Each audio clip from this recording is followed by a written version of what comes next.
Good evening once again, everybody. Welcome along. It's the opening night for Jumping Amsterdam 2025. Already, we've got ourselves off to an absolute flyer with that brilliant two-phase win from Rodrigo Garcia-Almeida. Of course, the Dutch stacking up behind. I have a feeling there's going to be one or two Dutch riders looking to try and push on a little in this, but there is a feisty lineup of top talent in the Telegraaf Prize, because 56,800 euros worth of prize money.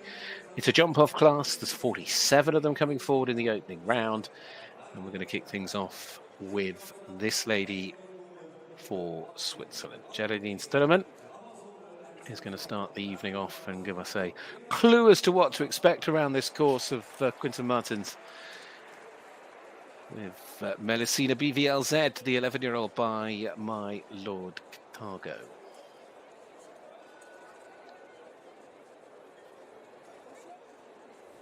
Put in a couple of strong rounds in London just prior to Christmas, went to Basel.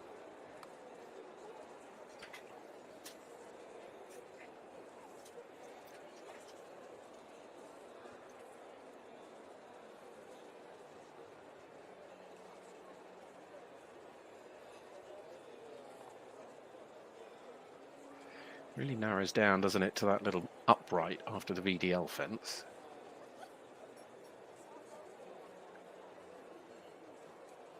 Seven on the curve, one-strided double, and then looping back on yourself, keeping the balance.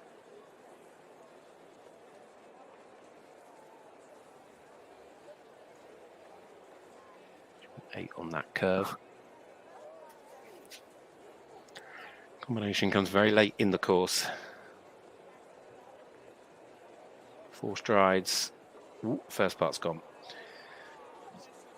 Looks quite long on the four down to the combination. Let's see how others get on.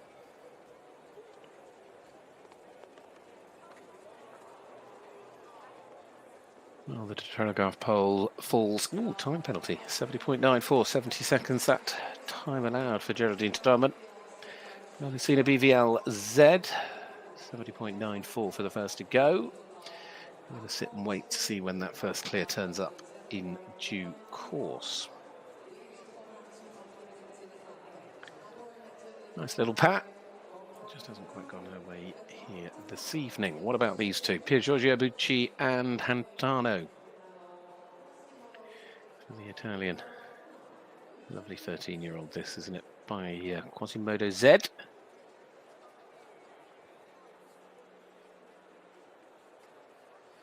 It's the combination that took that win on the Longines FEI World Cup Series in Madrid back at the beginning of December.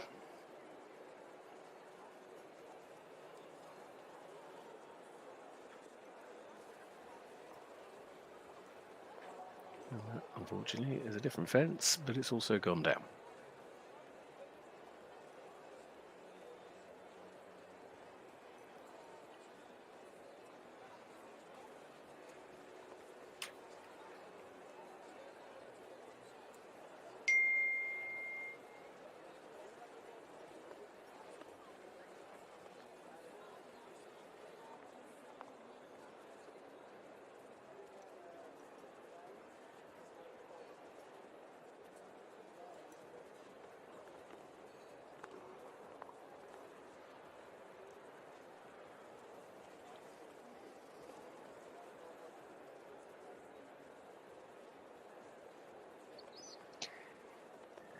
Now, 70 seconds the time allowed is potentially going to catch out these two as well, or is he going to get in? No, he's over. 70.21. They're going to have to learn to speed up a little bit, because I don't think they're going to change it. We'll see.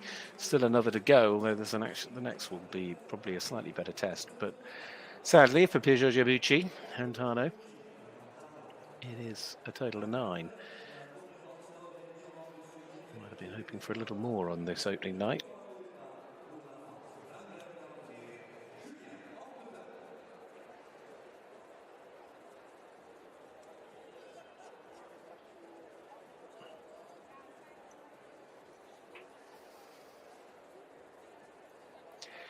Julien Acatin had a lovely win here 12 months ago, but Diamond Dupont is certainly no stranger to being able to go quickly, although in this round it's quick is relative because you're ultimately just looking towards that time allowed. But if he can get himself clear, be a nice combination to have early on.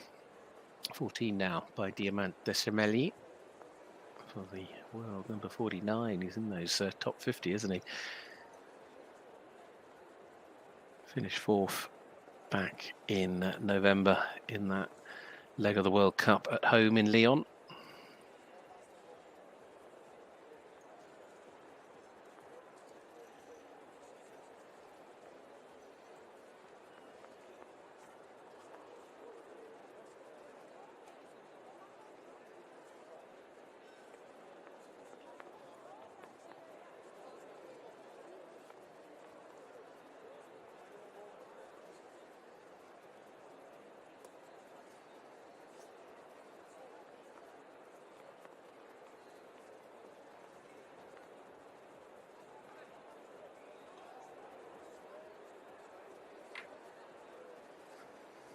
Nice flow going here. Well, again, 70 seconds, he should be okay. As I suspected, and what a combination to have as the opening draw in the jump off tonight to kick things off when we get that far to the Telegraaf Prize. It's going to be Julian Acatin for France with Blood Diamond Dupont. We'll have the opportunity to light things up. So, tremendous start.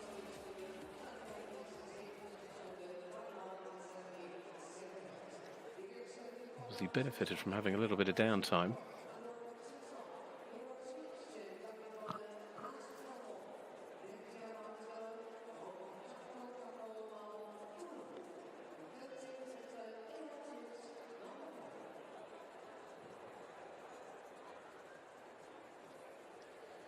Well, we turn our attention now to Edward Schmid. He's got Gammon in tonight. Top ride, Gammon van Nastvedhof.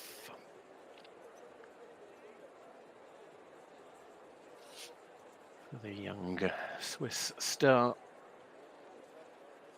by Chaco Chaco out of a Toulon map.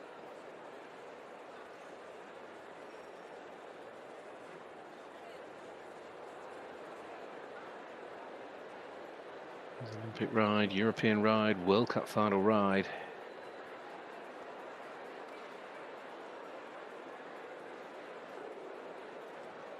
He had that second place right back at the start of the season on the Western European League, and then really had the results, I guess, that he would have wanted since then.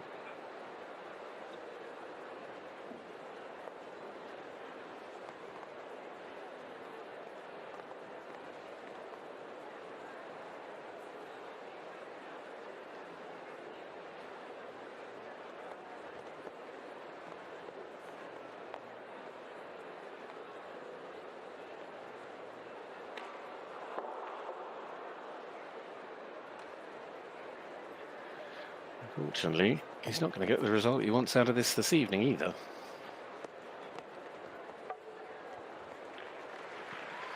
Time penalty comes back. That time's going to be interesting as the evening unfolds. I can certainly see us ending up with a clear on time at some point. But Edward Schmitz has 4 and time. So finishing on a total of 5 with Gammon van Nastvedhof.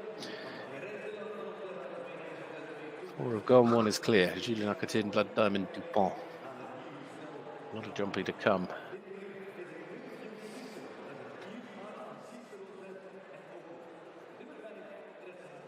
There's that line down to the finish. Nice to see this man. Dermot Lennon, former world champion for Ireland, Millview Cicero. Cicero Zed Van Paramel, now 11, this Irish sports horse by Auckland, sorry, out of an Auckland mare.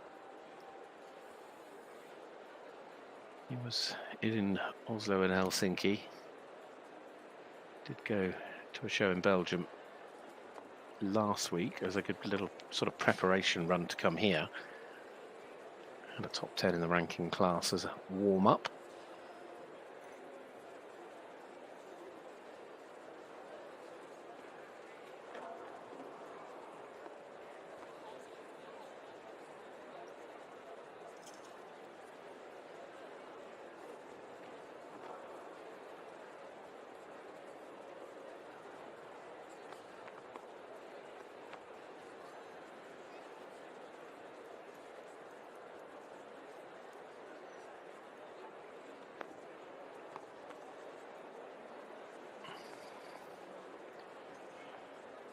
So far on the 8.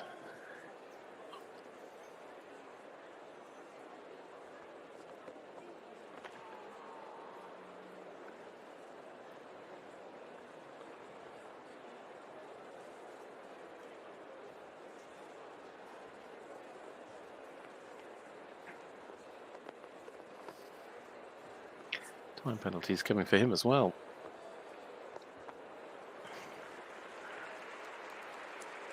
Sadly for Dermot, 16 it is. It's 12 for jumping, 4 for time. It's one of those courses tonight where you've sort of got those committed fencers coming off the turn. Doesn't always make it easy to be able to save much time. You've got that roll back from 4 to 5 and 8 to 9.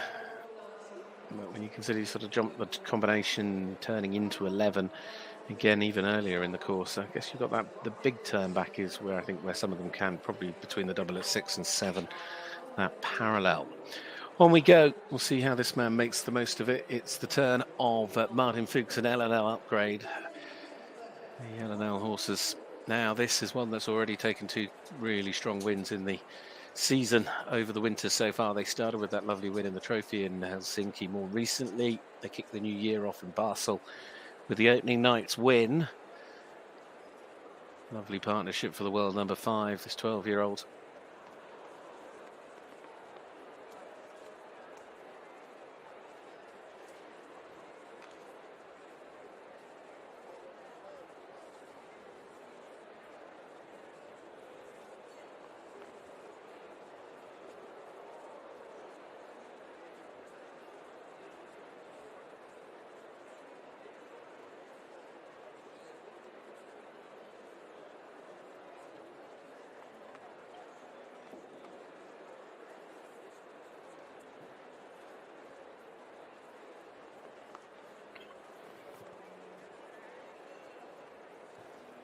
Ooh, did well there. He got in a little bit deep.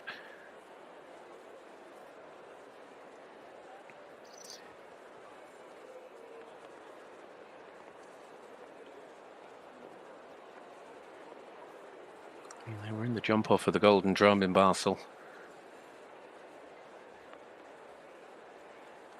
And it's lovely to watch. This gelding is getting better and better. Time, and the last.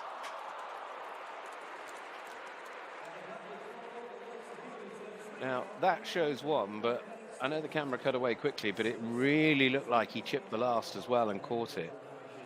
I'd be surprised if that wasn't, but, you know, sometimes you miss-see things. Until we get the opportunity to see a replay, it all happens so quick. I'm happy to be corrected if he's finished on the 1. All the better for Martin, despite the fact that's not what he needs. Here we go. Oh, yeah, no, the pole did go down, so it's 5.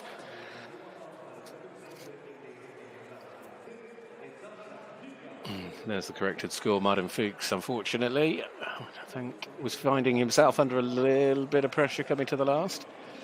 I'm pretty sure he's not going to be the only one feeling under a little bit of pressure coming to the last tonight. Tony, no, we'll come to Tony in a moment. This is Sasha Nigalil for Denmark. Come on, Stanley. This is one of those names you just don't forget when it comes to horses. Such a cracking name. By staccato, this 10-year-old.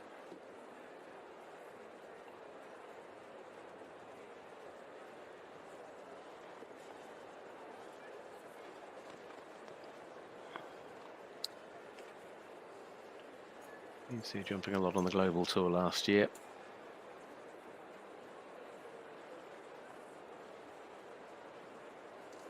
He also won the Grand Prix in Sopot back in June.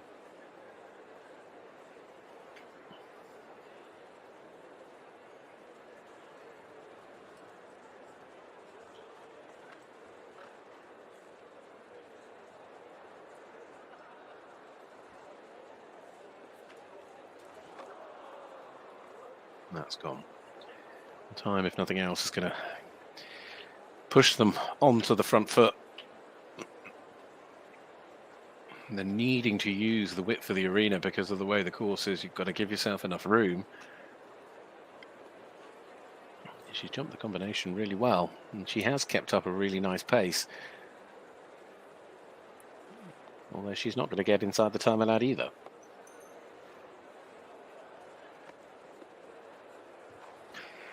It's fascinating because they're not far away. We're talking less than a second, aren't we? It's almost consistent. 70.65, 70.94, 70.21, 70.94. So, okay, they have all had other fences down. And the only rider that hasn't had an offence down also got nearly 2 seconds inside the time allowed. So make of that what you wish, but that's how it currently stands. And the volume level's going up. It's a busy Friday night in Jumping Amsterdam. It's just got busier and busier as the day's gone on. Tony Houston, first of the riders for the Netherlands here this evening. Gadal Me, 14 by Zambezi Tien.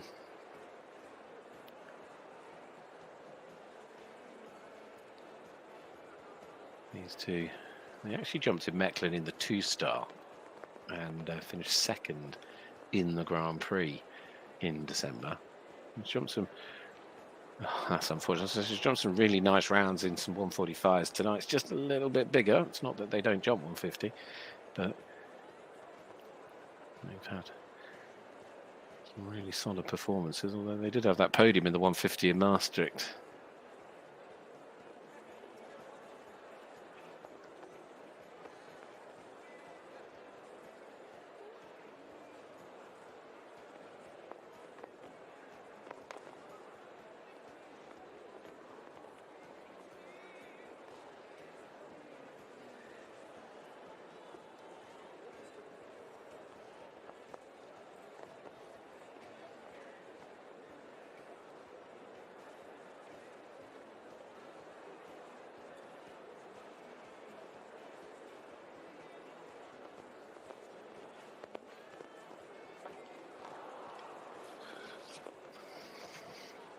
Oh wow, she got inside. It was always going to be close, but she's now showing the correct side of that time.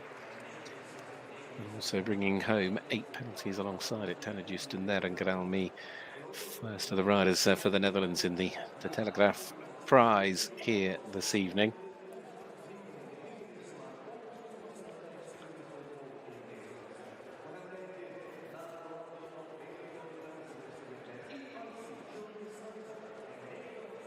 Back into the world's top 10. We've already seen the world number 5, now the world number 8. Mats Kuhne, EIC Julius Caesar, the 11-year-old by Collier Ruben. Combination that were top 5 in the World Cup leg in Madrid back at the beginning of December. They put in a strong performance on the Friday night in Stuttgart as well to finish in the top 5 there. More recently, twice in the top 10 in Basel 2 weeks ago.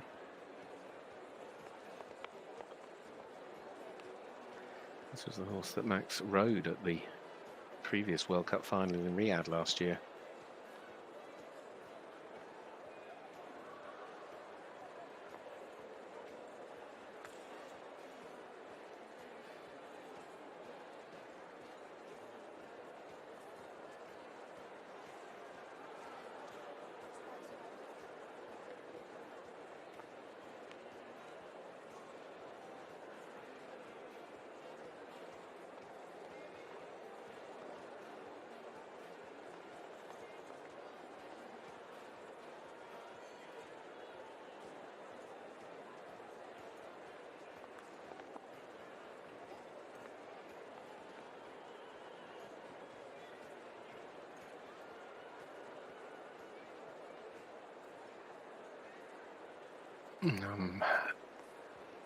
In two minds whether the time he's going to get there or he's not.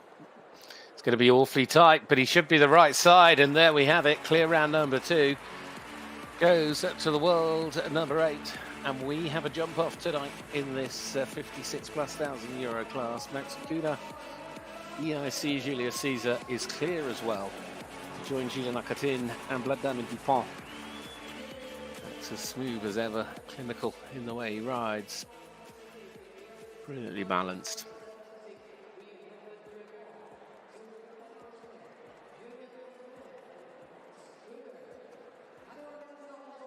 And now, does that start a new trend for clears?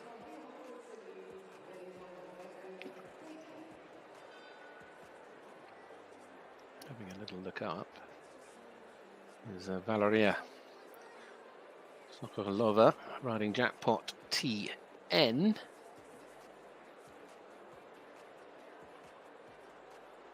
Rides for Kazakhstan.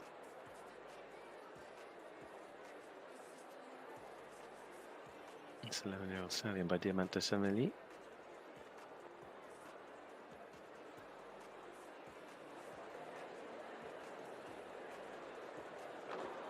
And it's an early fence that's gone.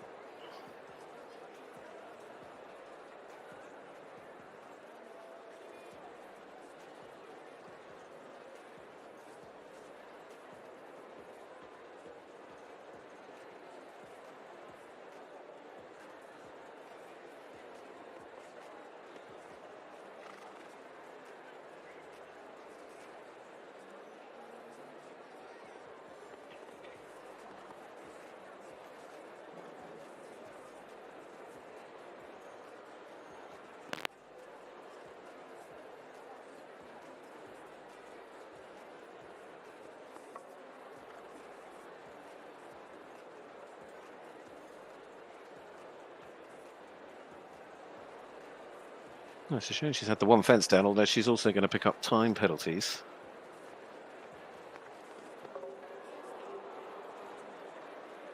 Sensibly pulling out before going to the last, because she was never going to be on a good stride after the way she caught the front rail.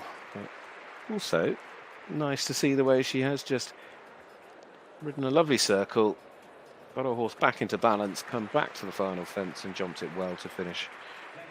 And despite disappointment of 32 penalties on their scorecard, they finished it in as positive way as they could. But we still stay with 2 clears. It wasn't a case of get one, follow with another one, but there is still a lot of jumping to come. There'll be a lot of hope and a lot of love for this man. And a lot of noise. Harry Schmulders goes next, the world number 20. Kasper R, what a run it has been for Harry. He's certainly been, you think he won the Grand Prix of Maastricht, he won the Grand Prix of Geneva, which is, you know, one of the majors, let's remember that, and he did that from opening draw. Second, when he was pipped to the post by Rodrigo in Mecklen's Grand Prix. And then was second the other day in the Golden Drum in Basel, and that was with Kasper R, which is exactly the horse he's riding here this evening. It's 10-year-old gelding. That Golden Drum track was a really interesting course. You had this switchback, rollback turn where they were rolling around to the left and then turning right-handed into the combination that was up against the wall. And the number of combinations that struggled. Clears were hard to come by, and even when that line ended up in the jump off, it became a real rider's line. Of course, in the end, Yuri Mansour and Vitiki won that for the second time. But I digress. At the moment, Kasper R doing what it needs to, and what he needs to here is go clear. Harry second in the previous class. Ooh. Gave that a real rub. 10 seconds left.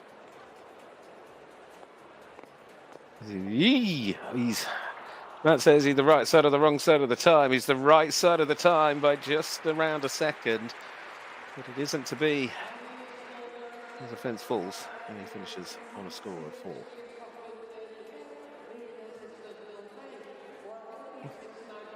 No doubt about it. Quinton Martins has got them thinking this evening. That balance between pace and that balance between the ability to jump the fences and keep that rhythm, it's just proving a little tricky. So there are 2 clears, neither of them yet for the Dutch. Well, I've mentioned this man a few times already, and with this ride, Coronina L for Portugal, Rodrigo Gasteira Meida, who's already been a winner here this evening, And this was the horse that he beat Harry Schmolders to the win with in Mechlin in the Grand Prix on the Saturday night. And he came out of nowhere. Well, I say out of nowhere. He was last draw and managed to pip Harry to the post.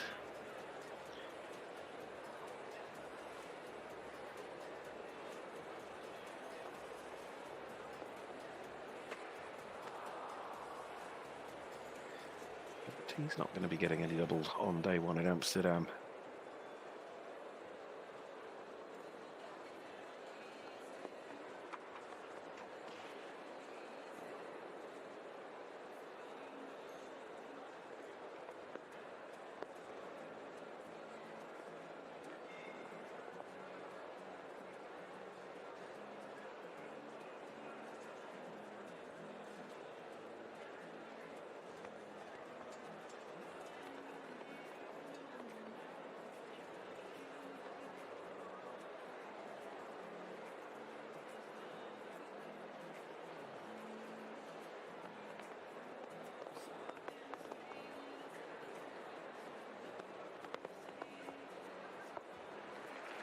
Time to add in. 7 is his score. 4 and 3. 72.09. Rodrigo had a cracking round in that previous class. And fully adapt to win it. He's not going to have the chance to jump off. Still just the 2 with a chance in the jump off. Despite it still being quite sort of early stages of this competition. Gilles Lacatin and Max Kuhner are the only 2 with a place in round number 2. Plenty of support for the next to go as we just catch the last of the replays. Interestingly, we've seen with the next to come, we've seen Rodrigo, who won the last class. We've seen Harry, who was second in the last class. And now it's the turn of Pim, who was third in the previous class. Pim Mulder. Victor Z next to the Dutch challengers. This 12-year-old gelding by Verdi. As he was saying a little earlier on, he's a rider that doesn't always get into these shows, and he did, and he's worked hard to make sure the horses are ready, and this ride is more capable at this height. Top 6 in that 155 3-star Grand Prix in Donnersteigen previous year, and jumped well in Rio in that 4-star Grand Prix. We've had a little bit of a break since then.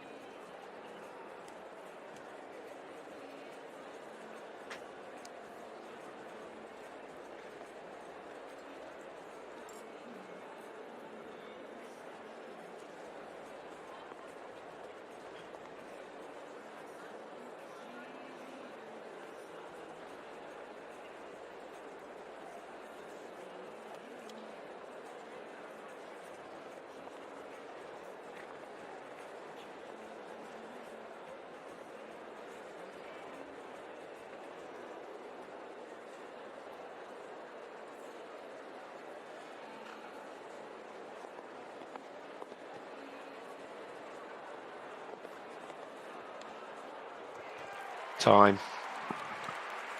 Nothing more he could do. It is an interesting test this evening. He's happy. He's delivered on the clear, but best of the rest is as close as he can get for the moment. Leaving the fences standing and picking up time was always going to happen to somebody. It's a total of 3 for Pim Mulder. As he wants to land over that final fence. I mean, the horses, he's like he said when he was talking to us earlier, you know, he's really made sure the horses are ready for this. He's worked really hard to make sure he makes the most of this opportunity. Happy to get over, but sadly over the time. Right. Next up for the Czech Republic, Sarah Vinklokova riding Konstantin 110.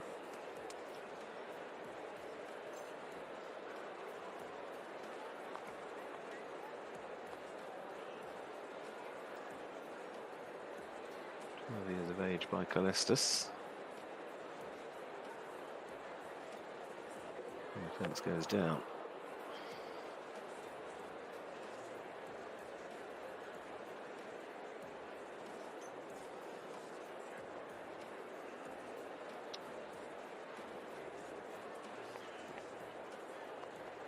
Was previously ridden by Sina Onassis and Gilles Thomas.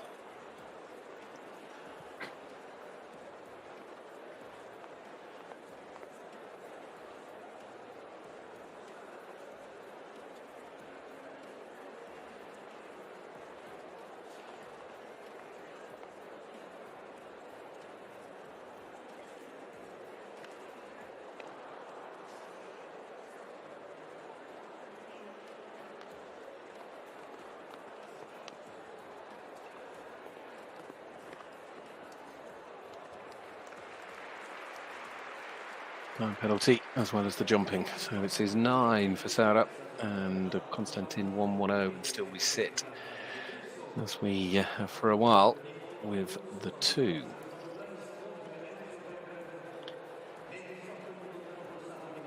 Julien Nakatim, Blood Diamond Dupont, Max Kuda, EIC Julius Caesar, the 2 clears, and then that 3 from Pim Mulder, Victor Z, sitting above the 4s, but it is a straight jump off class clears only to go through. Back to the Dutch for the next to go, Frank Schutter. Here with Catoulon. 10-year-old by Toulon, as the name may suggest. And this is the partnership that just, would it be 2 weeks ago, jumped in Centaur in that 2-star Grand Prix and finished 3rd, which hopefully set them up well for this. They were jumping well in Frankfurt.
Is he going to retire?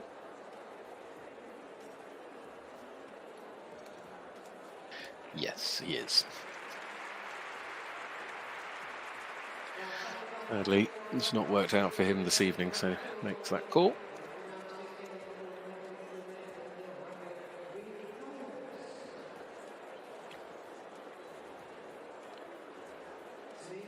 As we lose one, crowd, as you can see, packed in this evening.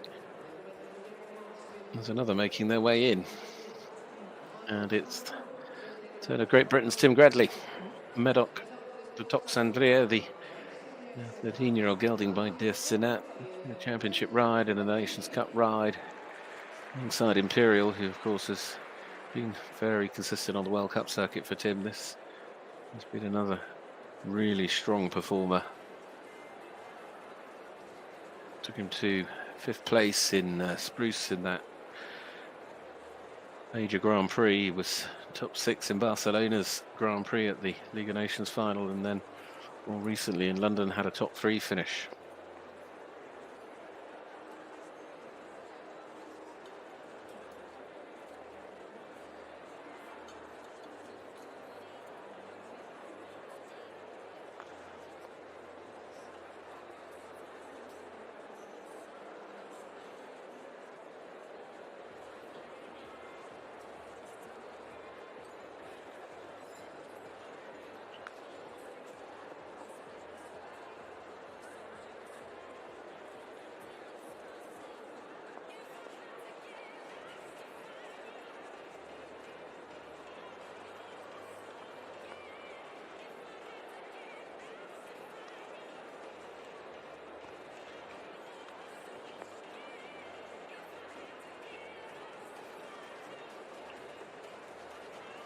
Time is going to work against him.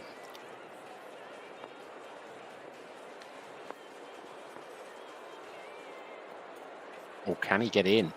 No, it's over the time as well, and it's a almost carbon copy repeat of what we saw happen with Martin Fuchs just a short while back. I think Tim is all right up there. He'll caught the wing. I'm not sure if he caught the wing with his leg until we see the replay, because the way he took the wing with him, it's unusual with a drop cup for that sort of thing to happen.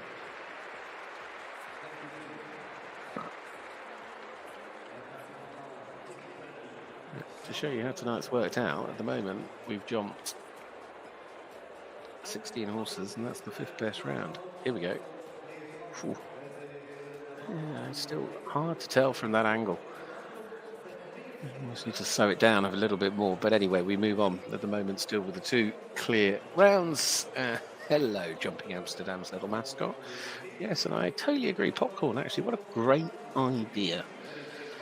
You sat watching a bit of show jumping. Eduardo Alvarez Aznar. Next up, Spain's chance, made in Lichthof. There by Norton Doll. Who's going to bring that second clear of the night? It will be interesting to find out. These 2 jumping well in Basel.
Total is 12, but again, he gets inside the time. It's that really fine balance. I'm seeing a time allowed quite as finely balanced as the one we've got tonight. Full marks, Quinton Martins, for your measuring out there tonight. I think it's an outstanding job. It's all part of the challenge, isn't it? Long way to go. I mean, as much as we're sat there with the 2 clears, I can still see us ending up with, I don't know, 7 or 8. Maybe I'm over-egging. But I don't know, I think the quality is there as we move through the order and get into the second half as well. Now it's Jasmin Serraginik riding here for Finland. Riding with Kira van Het Stellenbosch, the 10-year-old gelding by Quasimodo van de Muldendrief. Out of an Auckland mare goes next.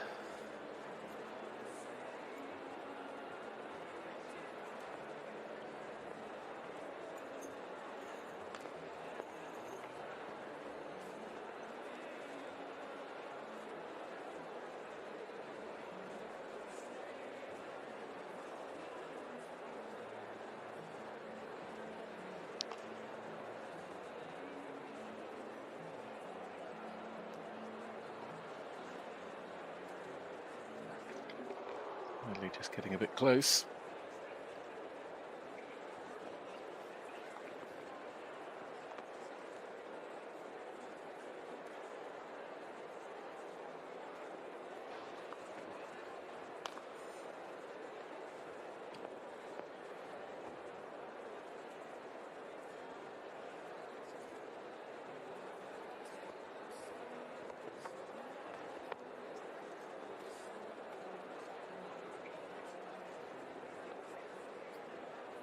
Also struggle a little bit with the time.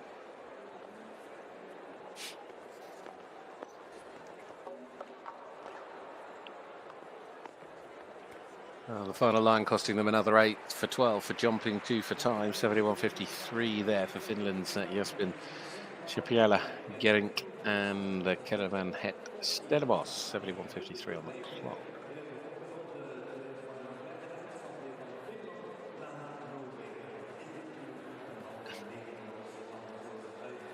Personally, there is nothing more exciting than a class when you do not know when, how, and where that next clear round can come from.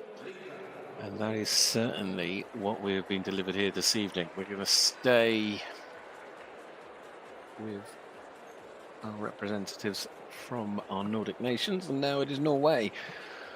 Charlotte Lindvera riding Carabella van Nierenzed. 7-year-old mare by Carrera VDL.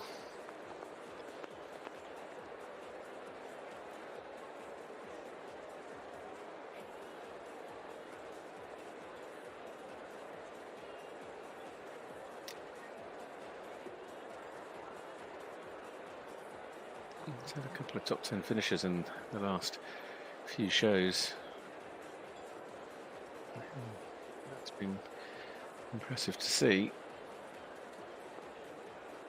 Jumping in 2-star Grand Prix and ranking classes, they've not been outside the top 10 for their last 3 rounds. Okay, 145 is a whole lower than this evening.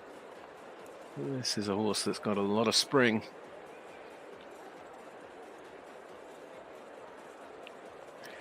She's a really powerful mare. Just a little bit quick down to the combination, but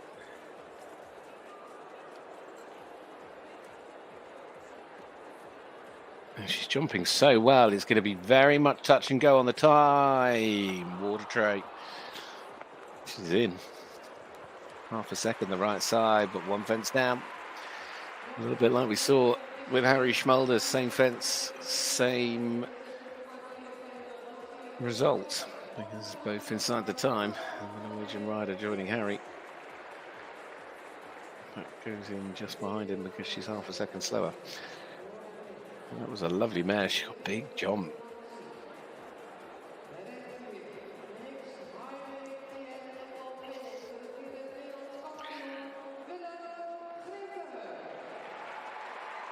Oh, there's a lot of noise being made in this arena for the next to go because it's Willem Greve. Highway TNNOP last Sunday winning that Longines FEI Jumping World Cup Leipzig. He's obviously got Grandorado here as well. We saw a little bit earlier on. I think it's Grandorado he's aiming more towards Sunday this time, and Highway I think will jump tonight and tomorrow in the Grand Prix, but plans occasionally change. Let's see what happens.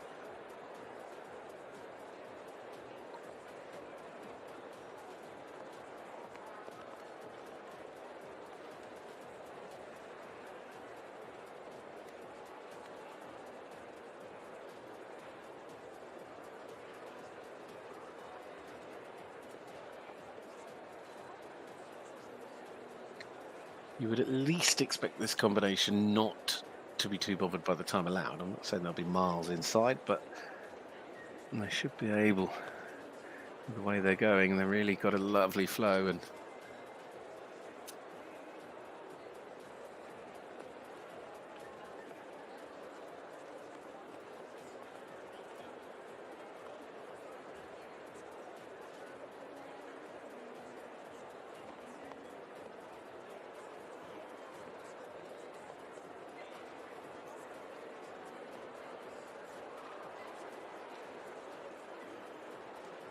I think he'll be fine on the time. Again, he's not going to have miles and miles inside it, but we could well be getting number 3. We are getting number 3, and it's the first for the Dutch of the night and the man of the moment with the ride of the moment, Highway TNNOP and Willem Greve. Right, they look to qualify for Sunday. And that, he said it earlier in an interview, he just loves jumping at home. Something special, as you can only imagine. Riding in front of a home crowd and getting all that extra support.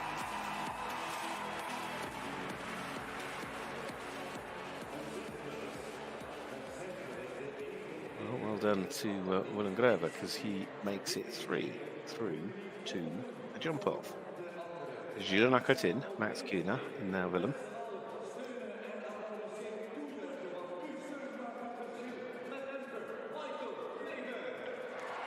Michael Greve next. Another for the Netherlands. Denver goes next. This is a 10-year-old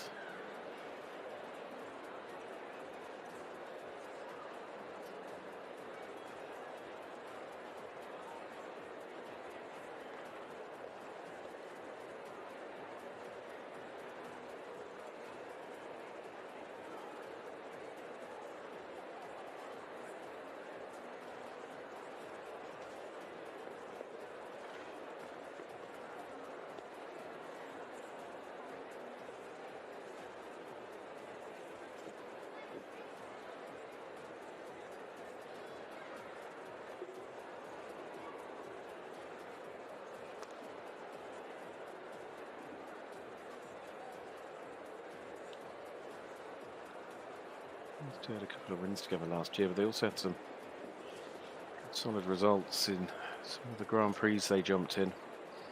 Top 10 in Maastricht, they were third in Rouen.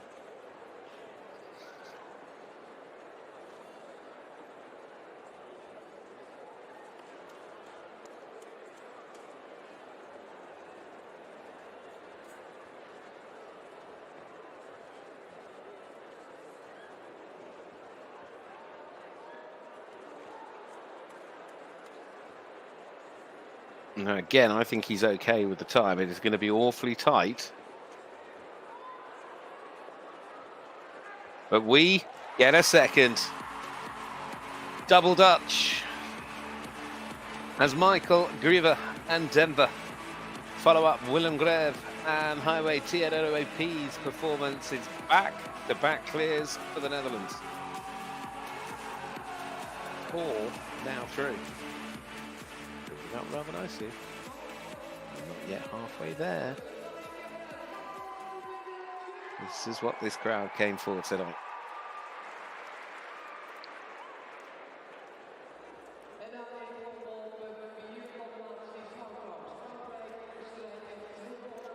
Who's next? Mark Heimrich. Belgium. With Castillo JPZ. 11-year-old gelding.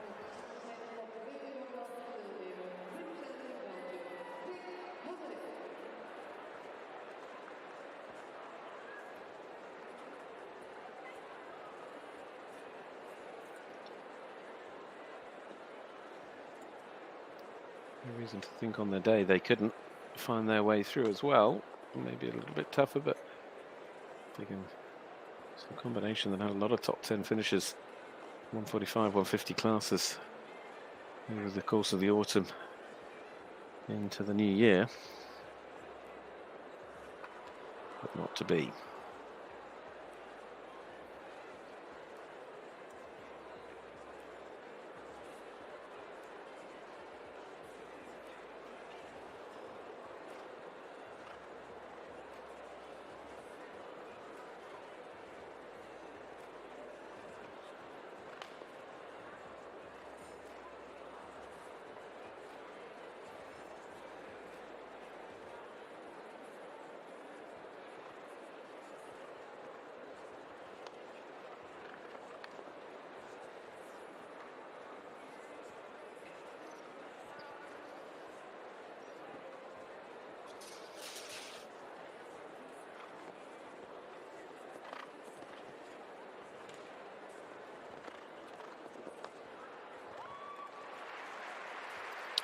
This is the score. 71-76 is the time. Again, just over on the clock.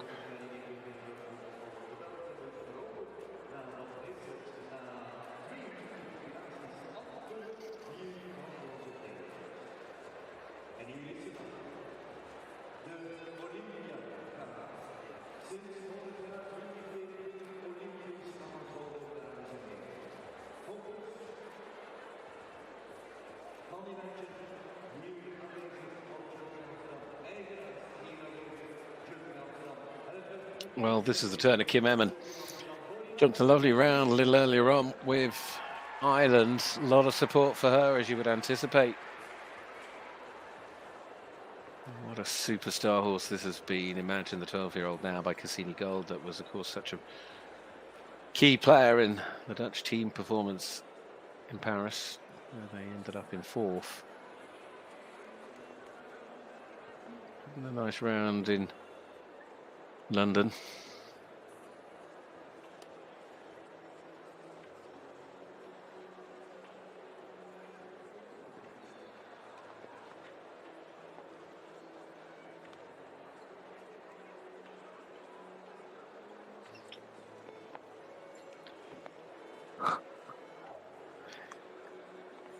That round actually that came in London a few weeks back before Christmas was in a ranking C class, and they finished second, and it was Imagine's highest 5-star ranking result. In fact, they together never won a ranking class They've won a class previously, it wasn't a ranking class, but this is such a star. She's caught time penalties though. Joins that lineup of time on a score of 3, just a little bit too slow. The jumping of the fences never seems to be the problem for Imagine.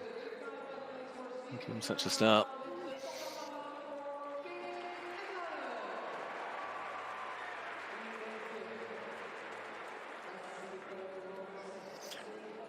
Sadly not to be tonight.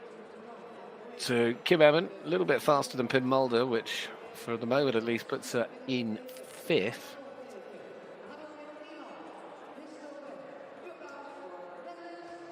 Now to Ireland, to Vista Grand and to Dennis Lynch. This has been a real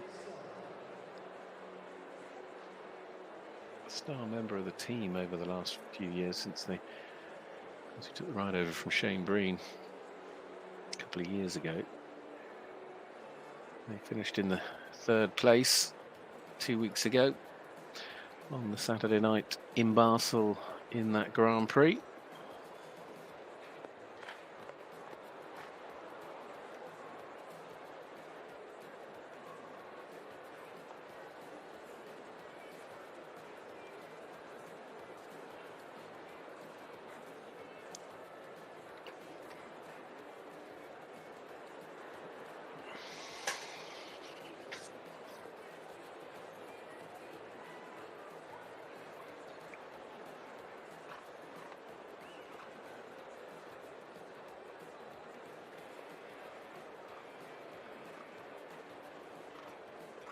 Dennis riding with quite a bit of pace on that turn back from the doubles, and he doesn't want to get caught if he can help it. Again here, he's keeping Vista Grand really up in front of him, nice and forward.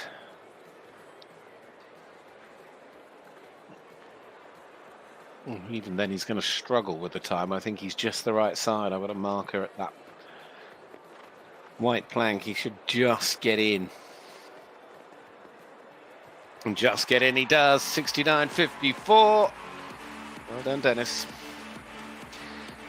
Lovely round on Vista Grand. And now it's really rather building up nicely. Maybe I under-egged it when I said I think we get 7, maybe 8. Because we're already up to, what now, 5? We're 1 away from being halfway there.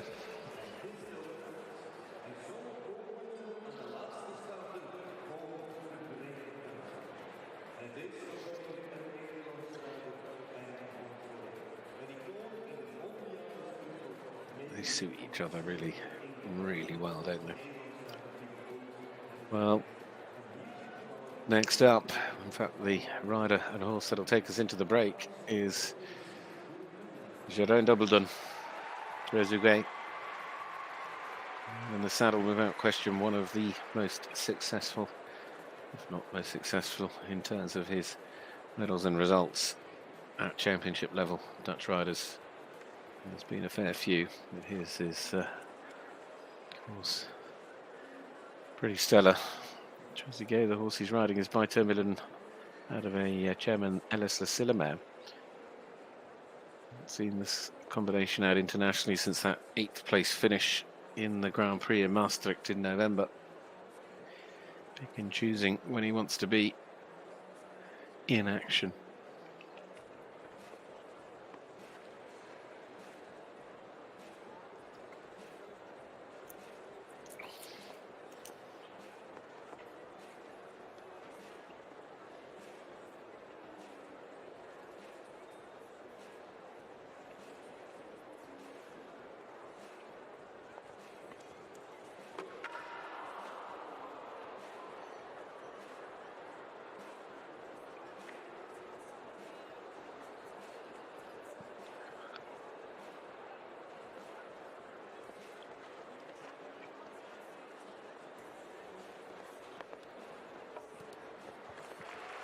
The time penalties, time penalty I should say, adds on to the 4, sadly not to be for Jérôme. So we are halfway through the big class on the Friday night, Jumping Amsterdam 2025, and at the moment This opening half, which has been fascinating, has delivered us 5 clear rounds. 2 of which are for the Dutch as well on home soil, keeping the crowd very happy. The back-to-back clears from Willem Greve and Michael Griever. But the clear that came first was for France. Julian Akotin, followed up by Max Kuhne. And the more recent of the clears has come from Dennis Lynch and Vistagram from Ireland. So the jump off already has 5 through. We are far from done with at least another 23 or 24 still to jump here tonight. We'll be back in a few minutes' time.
Welcome back or welcome along. Either way, it's a delight to have you with us on FEI TV this evening for what is the opening night for Jumping Amsterdam 2025. This is the big class, the Telegraaf class, that acts as a qualifier for that Longines FEI Jumping World Cup Amsterdam round on Sunday afternoon.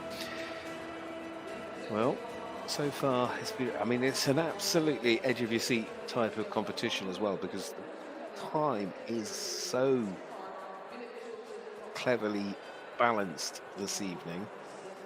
You're either sort of half a second in or you're half a second the wrong side, but either way we've ended up so far with 5 clear rounds. One for France, one for Austria, one for Ireland, but also 2 for the Dutch. None as of yet for Germany, but there are some very strong riders for Germany in this second half of the draw. We start with this young man, Philip Schulte-Tophoff and Vivantes. That time allowed to remind you is sat at 70 seconds. It's 10-year-old by Vivant.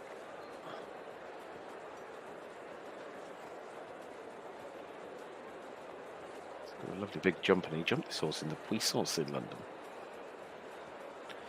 He's going to put it in some 6 bars and the likes.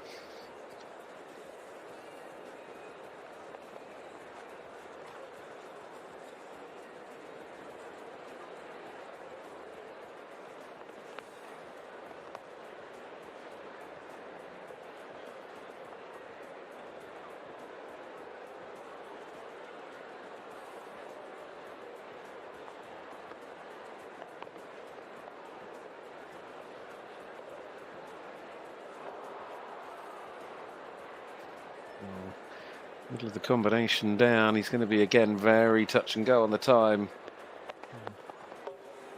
The fact that he's had the fence means it matters slightly less, but he does just get inside by 0.6 of a second.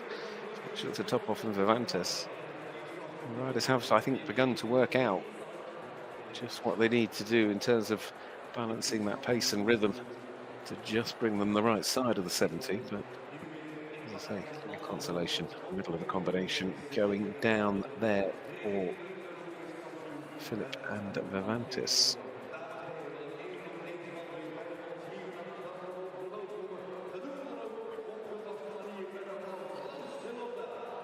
I'll certainly be hoping for this combination perhaps to find their way through. The world number 2, Steve Gedda. Riding here with Lance Lotter.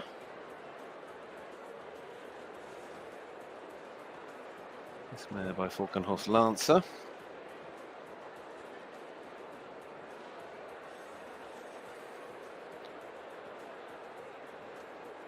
These horses have been in pretty good form over this winter. He did jump Lance Lotter last week though.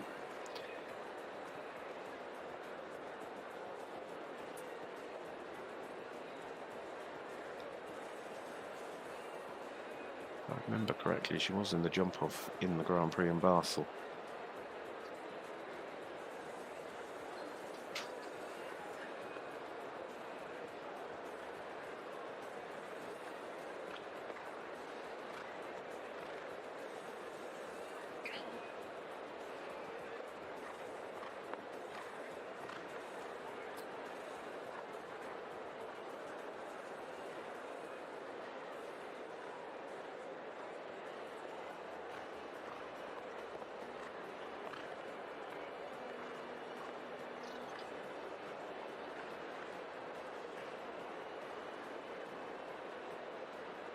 He's going to be fine with the time. He's just got one more fence to guide him over. And there we have it. And the fastest by some margin. World number 2, showing his class, skill, and the abilities of that wonderful mare.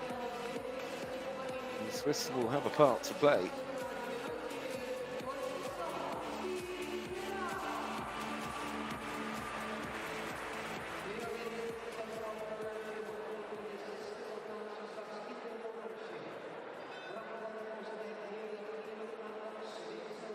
Makes it look easy.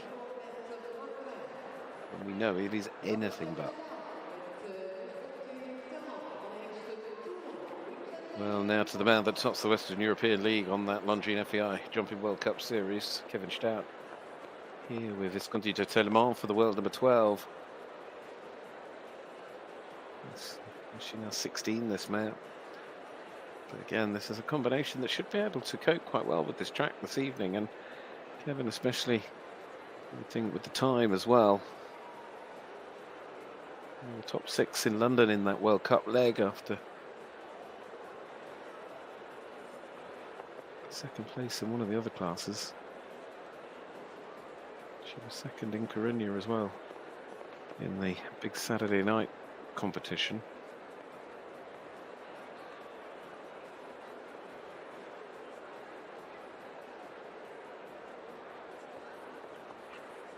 It's gone.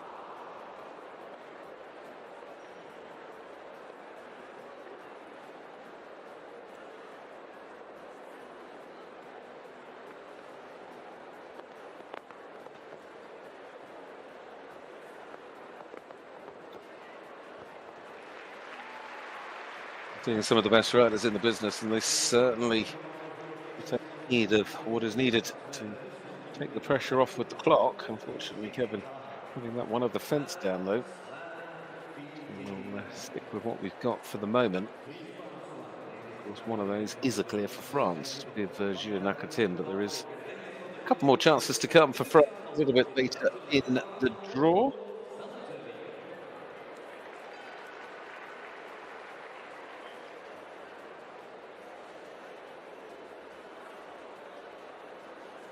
Next up for Brazil, Marlon Zanatelli, with the experience of Grand Slam VDL, the 14-year-old stallion by Cardento for the Brazilian world number 40.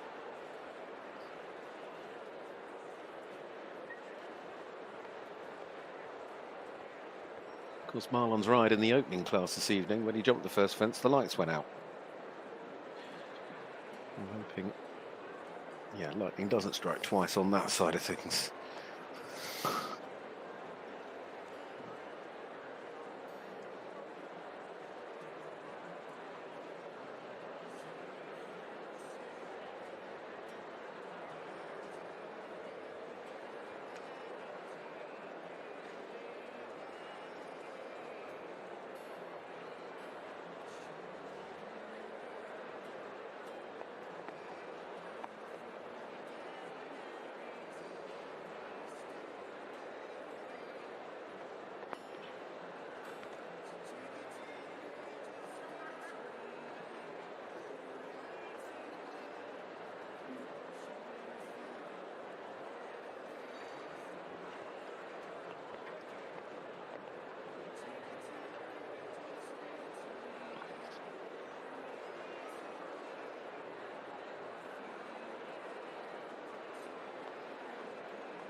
Time. Just when you think you're going to get another one, the clock comes back and reminds you that it is still tight. Half a second the wrong side. He's the first just to have picked up one time penalty with a clear. He's not the first to have jumped it clear and picked up time penalties. Frustration. He's not had the best of nights tonight, as Marlon. I'll be pleased enough to know that the horse has gone clear and Grand Slam looking good, but he's run out of time.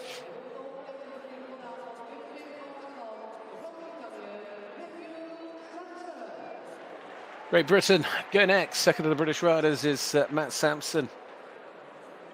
Here with the Davenport's Daniel. What a combination these two have become. And it's certainly been one of a team of horses that has moved Matt into the world's top 50. Most recently he had that win with Daniel in London just prior to Christmas.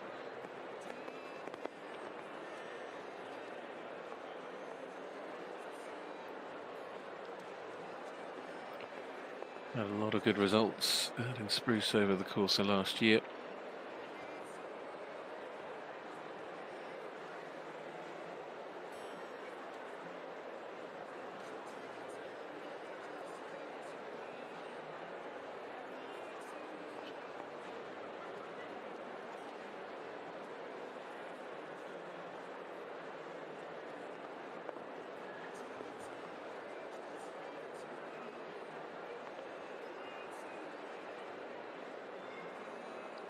See again, he looks like he's keeping Daniel on that forward stride. Now, did that stay or did that go? I think it stayed.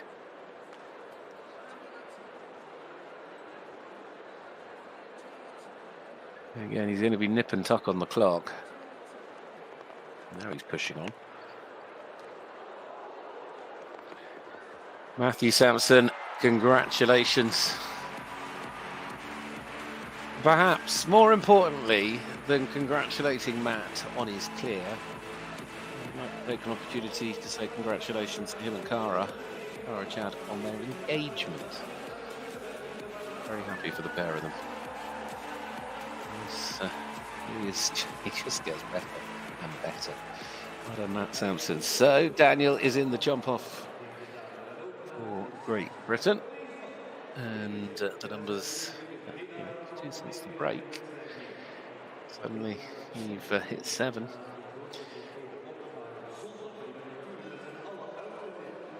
Move up the rankings in a moment.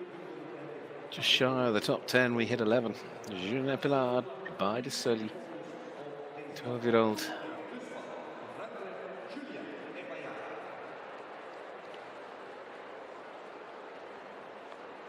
Every reason to think that these two could go through as well.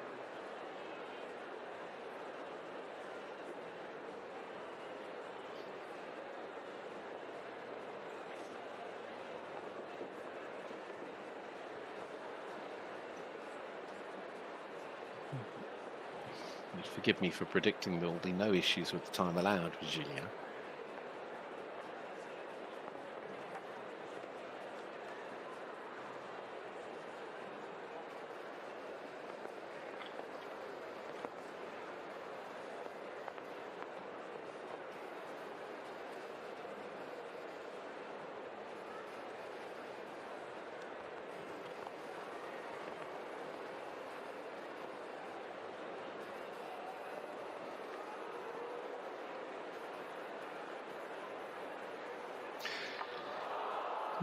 I mean, that plank actually hasn't really caused too many problems. If any, I'd almost go as far as to say, isn't that not the first time it's fallen all evening? 66.98. You said the time allowed was an issue. Right. Julien, though, is out, and might come as a bit of a relief for those that have qualified for the jump off. We know that he's not going to be there, but not for us, because he is spectacular against the clock. Tonight, at least gone down once, and it was for Julien Epillard.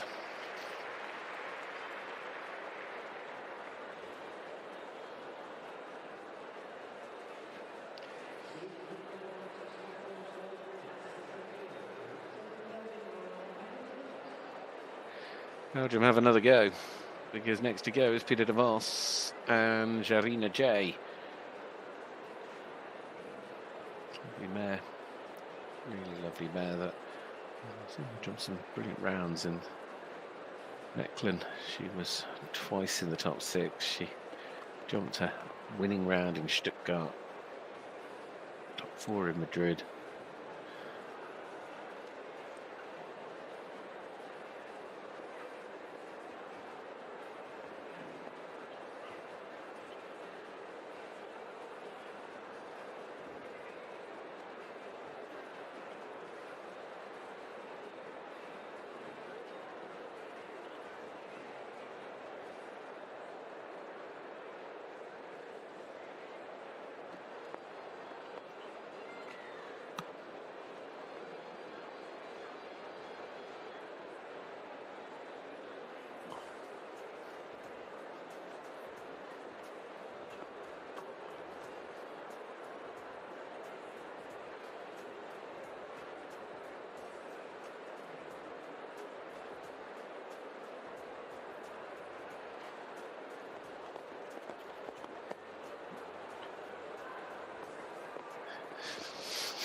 Really aren't done, are we? Brilliantly done. I'm very happy to see those two go through. Well done, Jarina J. Lovely mare. She's 11 now by Cicero Z. Van Pamel. Well done, Peter. De Vos, the world number 29 actually, sorry. Is clearly through. for the jump off.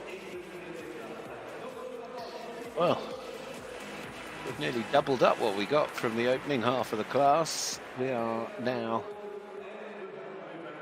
with 8 of them. And Belgium are in there. Belgium with another chance to come as well.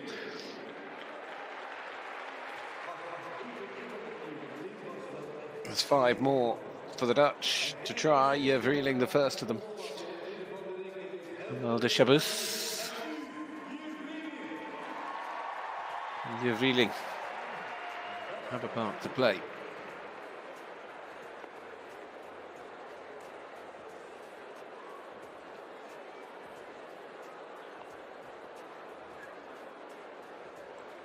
Those two won the Grand Prix of Frankfurt in December. I think 5th in the World Cup round in Poznan. That was previously ridden, I'm sure, by Ben Mayer at one point.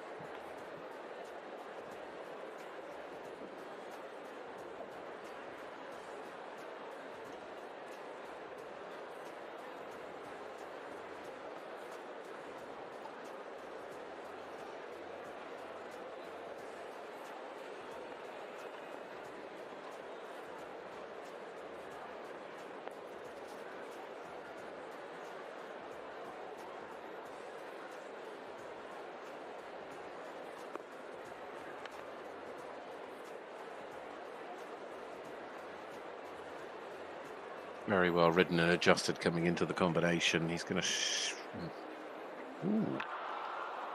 He almost looked like he overshot the corner and then had to come back into line. 10 for the clock. Right, 8 is the score. Vreeling. It is still just the 2 Dutch riders, Michael and Willem, that are through to the jump off, but more chances for them, as we've said.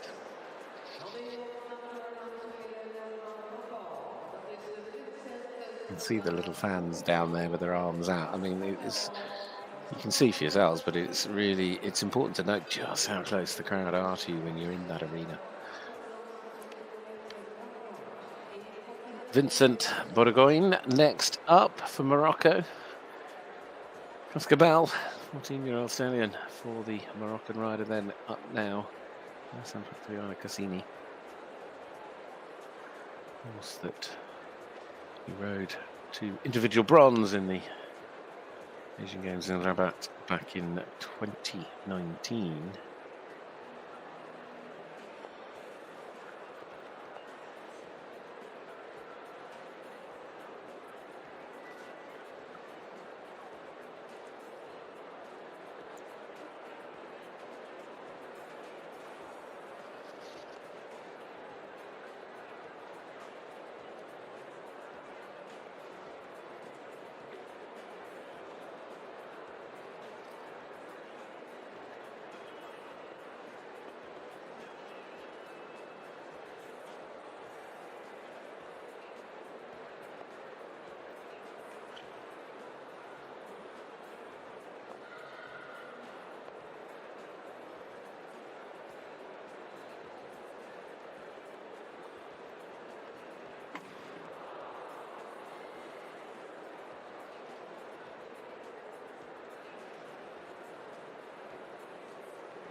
He really did well to get inside the time because there was a lot of determined riding going on there. You can see how happy he is as well. I like that about Vincent. You know, the clear is going to come, but we saw him in Mechlin and Cascabel, really talented. He's a lovely stallion, and Vincent works well with him. Just ends up with that score of 4 again, but you can see how he really works and builds that relationship.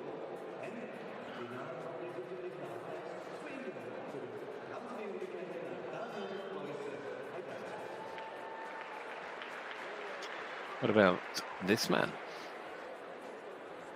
Daniel Doisa, Otello, de Gordon Bun of the Stefek Stables, the Tobago Z stallion, the 11-year-old.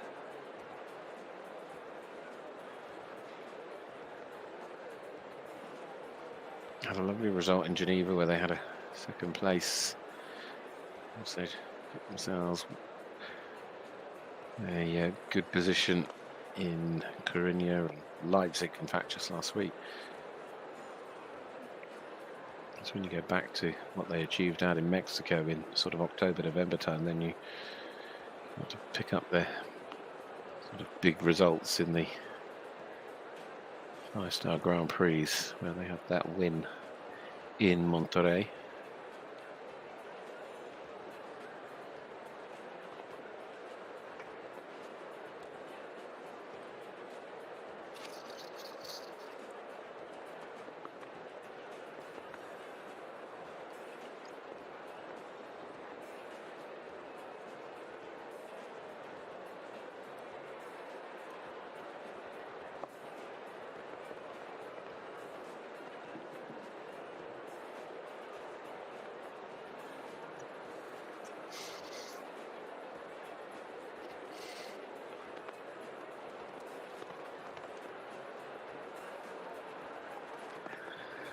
Double D goes clear. And with the aim of more ranking points coming his way. I did not see it being too long before Daniel, if he has a big result tonight, keep him going in that right direction. As he's climbed and climbed and climbed those rankings, and he's now at number 19. And there we have that clear for Germany. I mean, the jump-off is quite a lineup. We should remind you, with Daniel joining in the mix from the top to the bottom of the lineup at the moment. It's Gilles Lacatrim, Blood Diamond Dupont, Max Kuna, EIC Julius Caesar, Villengreva, Highway TNNOP, Michael Grave with Denver, Dennis Lynch, Vista Grand, Stig Gerda, Lancelotta, Matt Sampson, Daniel, Peter De Vos, Jarina J, and now Daniel Deusser and Otello. Already we're underway with the next to go out here. This is the turn of Hessel Herkstrup from Dargo VDL. Stunts Stallion by Comme il faut.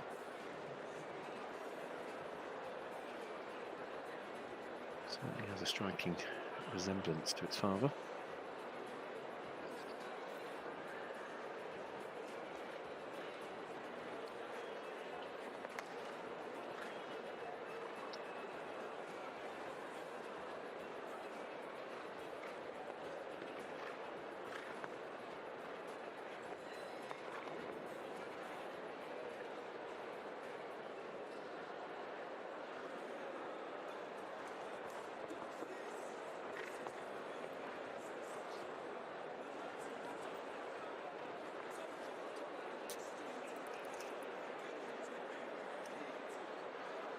Going to struggle on the clock. Never mind, fence goes as well. He's going to squeeze in. 69.81, in by just under 2/10. That's on Herkstrup in Dargo VDL. Ran up to the line, but got the right side of the time. But shame, we've seen that happen to a couple of other riders tonight that are sat on 4.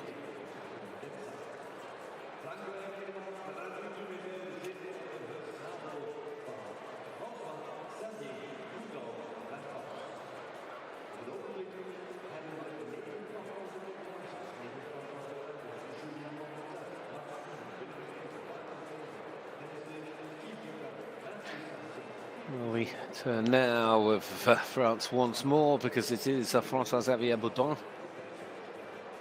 with Brazil de Menzel. Certainly gave the opening fence a little bit of a toe tap. We're not going to do that too many times. Salvador Gelding now 14 by Helibet de Gross.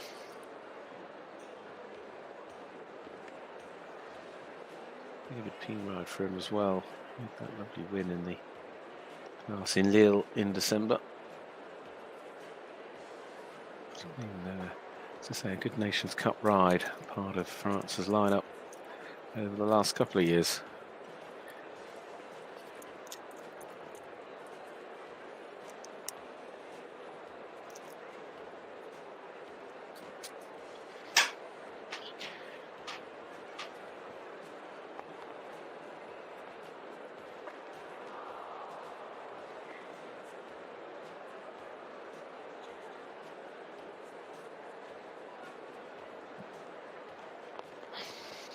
The pressure of pushing them on with the time has brought the mistakes, but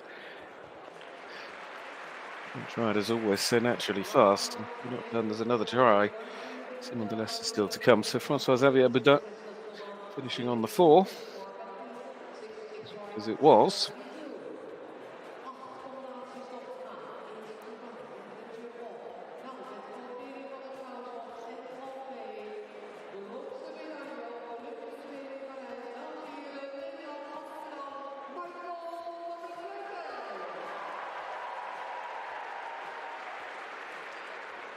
Well, the Dutch will hope, this crowd will hope, that they can get more than just the 2 through. What about the combination of Michael van der Vleuten and O'Bailey van Het Broedershoff NOP? The Darko Sturmian for the world number 13.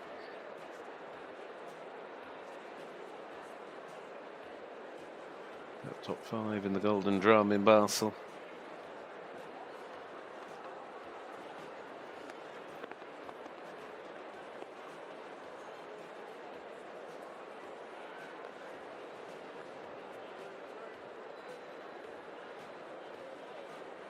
This is a very quality 5-star ride.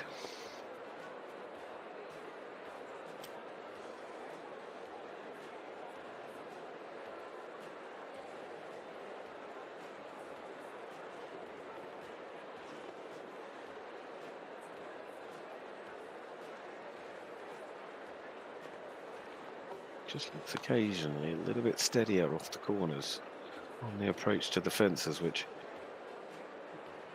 is fine if he's managing to take a little bit off with the turn.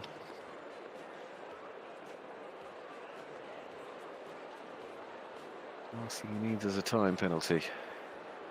And he is going to get awfully tight. He should just get in. Surely he's just going to get in, or is he just over? Oh, he's in! Brilliant! Michael van der Vleuten is through as well. Oh, what a night this is on a Friday. What a jump off this is building into. Double figures, we're up to 10. And it is going to be fast and furious, just like we would always want it to be. Certainly underestimated 7 in the first half. It just took them to be able to work it out in terms of how you just judge the line with the time allowed. It is such a consideration. Safe and sound. So, Michael, well done. Still 3 more for the Dutch to go. 2 for Germany, 1 for Great Britain, 1 for Belgium, 1 for Sweden. All in the mix, and there's also 1 in there for France, I shouldn't miss. This is, though, one of the 2 for Germany. Looking to try and join Daniel Deusser, Mario Stevens, Starissa, FRH. 12-year-old, gelding by Staccato Gold.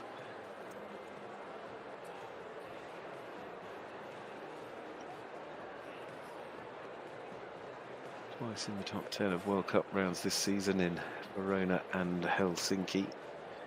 Twice on the podium in classes at both those shows as well.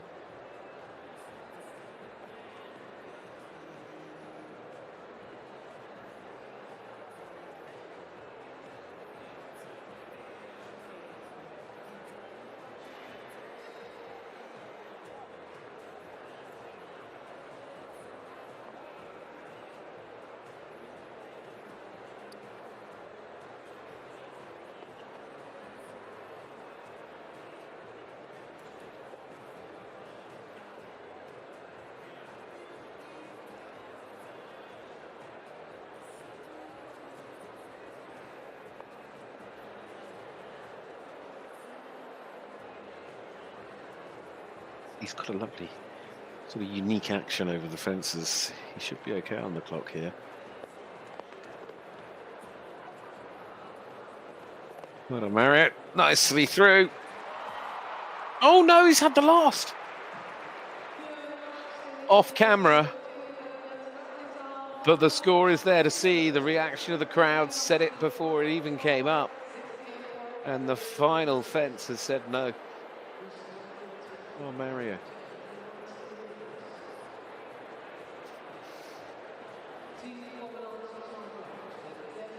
Margins in sport, isn't it? We should get a replay of that last fence in a moment, but I need to see it from a different camera angle because this was the same angle we saw. Oh, yep, late pole goes down. He just gave it a rub and it bounced up and down. Well, there's another go for Germany, but now we're going to concentrate on two in a row. Yes, two in a row for the Netherlands.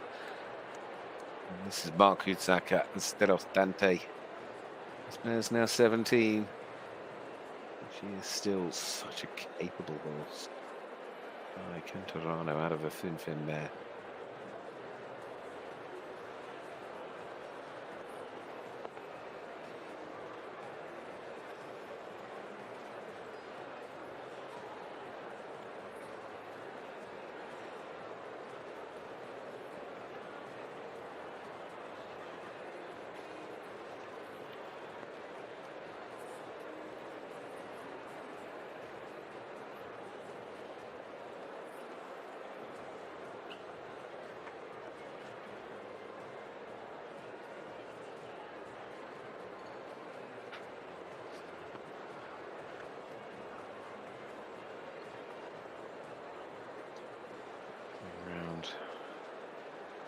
Into this line, down to the combination.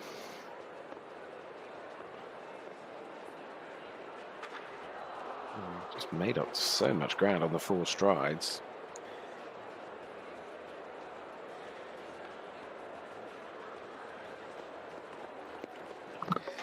I think he'll be okay with the clock. Oh, no, we're not going to get there.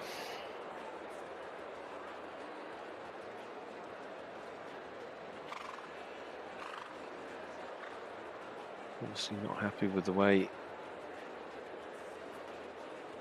we're getting towards that fence, and the mare just a little bit out of sync with Mark. The fence is already down. They need to worry about the reset. Well, it's a shame. Dante and Mark Hutzaka unable to get through, and so we hold fire with 3 clears in terms of the Dutch riders out of our 10 so far.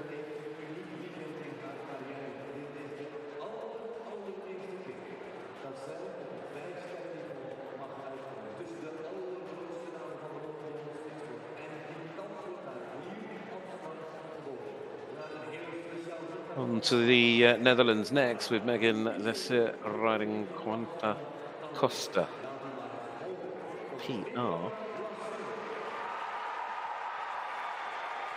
And a very happy audience. This 10-year-old Python have had a suit over.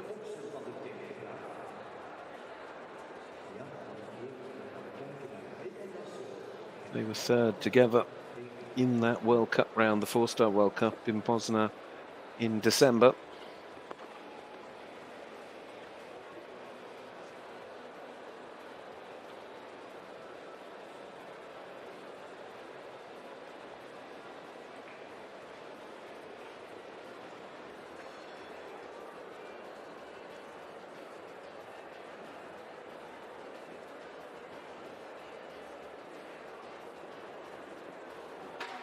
It's a shame.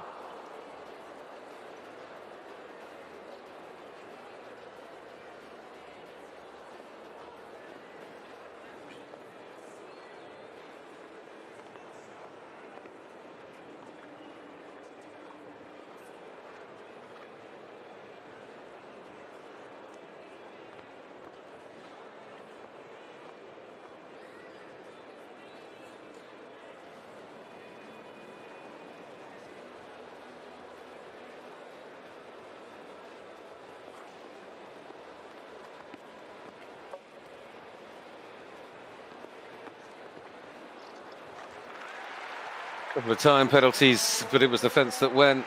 Hugely popular jockey in the form of Megan Lesser there for the Netherlands. But we are not able to change the numbers going through at the moment.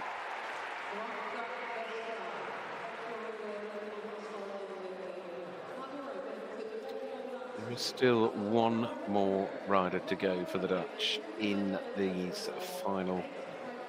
We've got 6 left to go.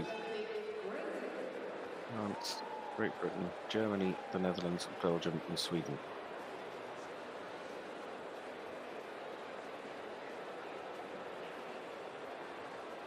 Although we seem to have lost France. I don't know what's happened to Simon Delest. We'll find out in due course. Either which way, Robert Whittaker now. Gentleman Van Het Wildehoff, the lovely stallion, 19 years young, and has been a great partner to Tim Gradley in recent years, still owned by Tim.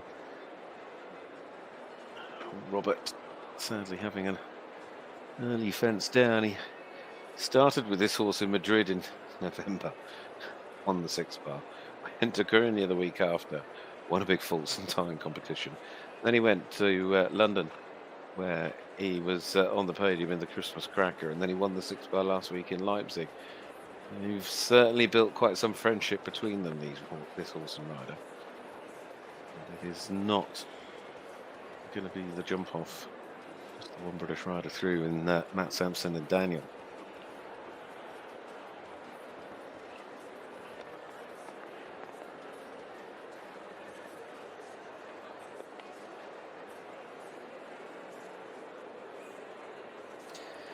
I wonder if Simon's had some level of delay, because he is still appearing on my monitor.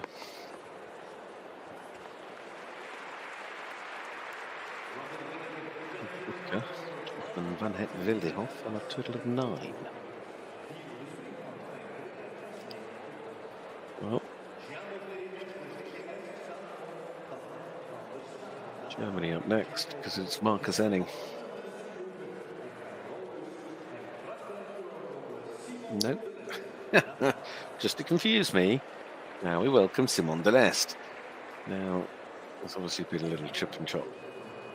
Little change around. Here is Simon with Guillermo VDS, 11-year-old by Thunderventer Sutova. Again, he gave horses a little time off after Coruña before Basel. These two together jumped on the Nations Cup team in Rabat back in the autumn.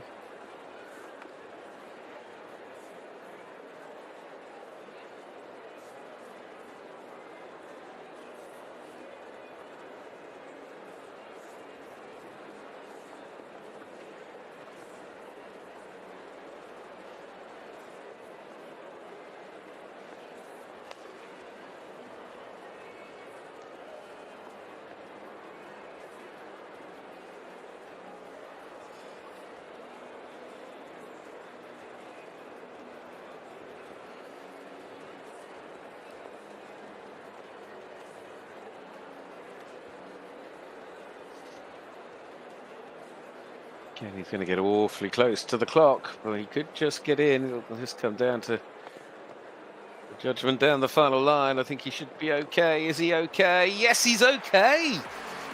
So, for the moment, at very least, Simon Delest with Guillermo VDS means that France are currently top and tailing the jump off against the clock. We have 11 clear rounds and 4 left to go. If you're just joining us, or you've been with us, stay with us, go nowhere, because in 4 more horse and rider only rounds time, we're going against the clock with quite some lineup of horses and riders. A prize that is certainly one they'll be looking to try and win. Marcus Enning now with Pinard de Rosset.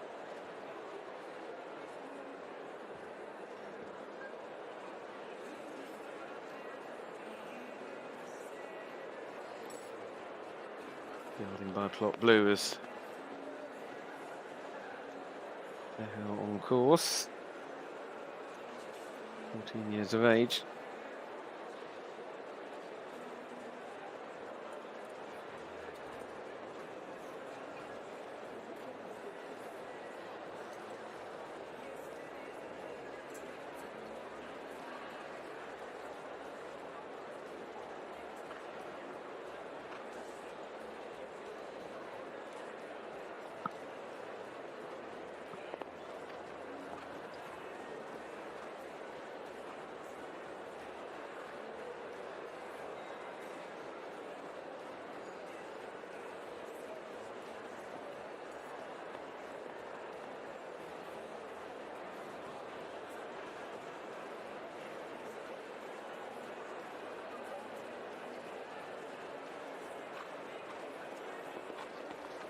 close.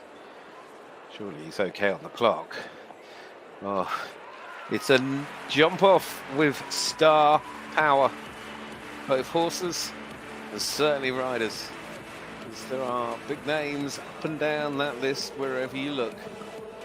And Marcus Edding made sure that his is part of it as well.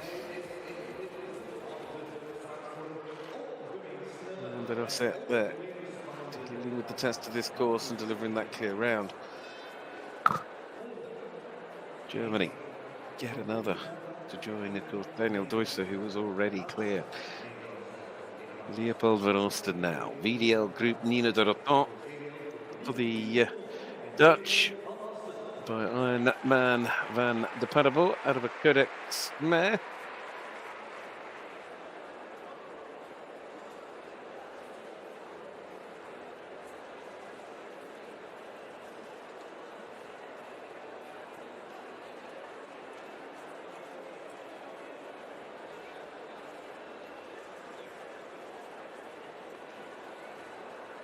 Off and running here for Leopold van Oosten.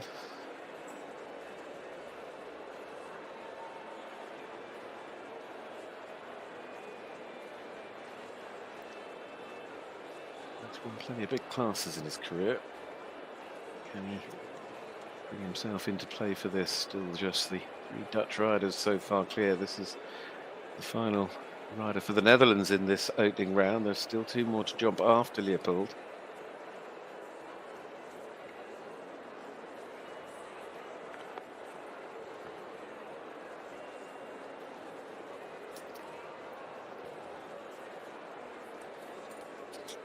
It's gone very wide. Give yourself the space, yes. Just be really aware that that time just never stops.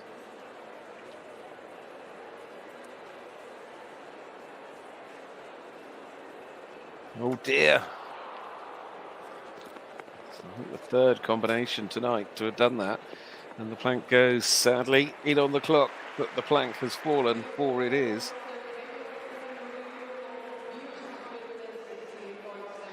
And it will just be the 3 riders for the Netherlands going in to that round against the clock. That looks a really comfortable place to enjoy the sport.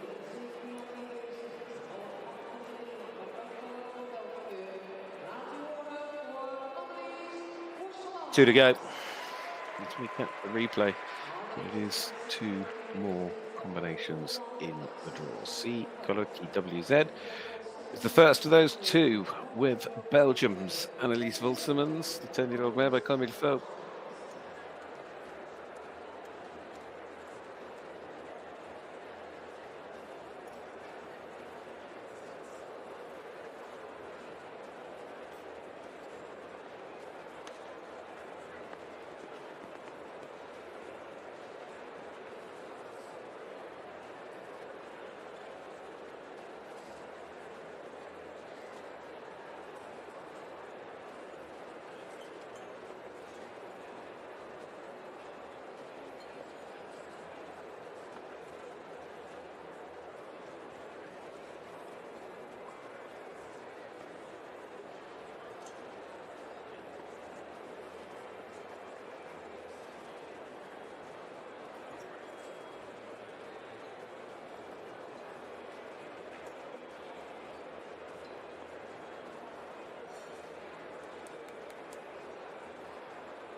Willing this one to find a way, because it's one of their best rounds I've seen since Maastricht.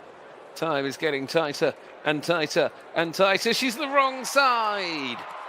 Oh, Annelies Wilsemans, so close. So close. And I guess it's even worse tonight, because 1 single time penalty for a moment got Marlon down in 13th place. It's 12 rounds. You need to look who was quicker of her, and Annelies is now in 13th place. I think I'm lucky for some is all you can say, but that 0.41 of a second, the difference between jumping off for the big money. Or maybe hoping to pick up the scraps. One more to go. Round number one, Peter Fredriksson and Al Capone des Carmel, the now 15-year-old. This gelding. Här var i heartbreaker med.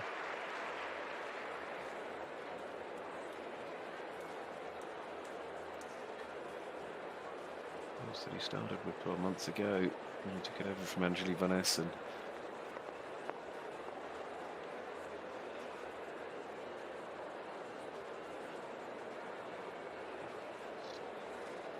Been able to put together some good rounds, even if you look back over the last few months. Geneva, Verona, Barcelona.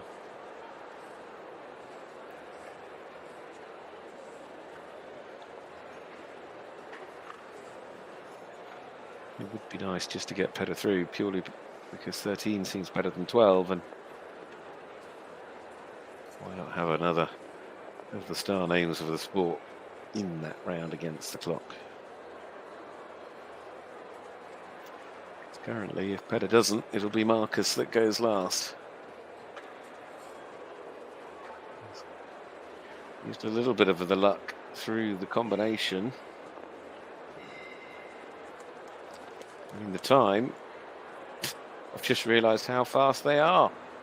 And you'd almost wonder if the time was right. 65.78. And if they can put that level of pace together in the first round, what can they do in the jump-off round? Petter Fredriksson is clear and will go last in the jump-off here. It is a Friday night. It is Jumping Amsterdam. It is the Telegraaf Prize live with you on FEI TV. Over 56,000 euros in the prize fund. That lineup is set.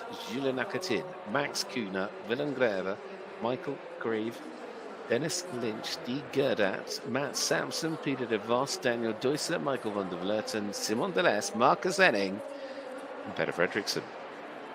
The lineup is 13, and it's lucky for us. So, just a little pause while we get things ready for the jump off against the clock, and then we get to see what should wrap up a fabulous Friday.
Daar is de jonge dame met de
It's a fabulous party, it's a fabulous night, it's a Friday night, it's Jumping Amsterdam for 2025.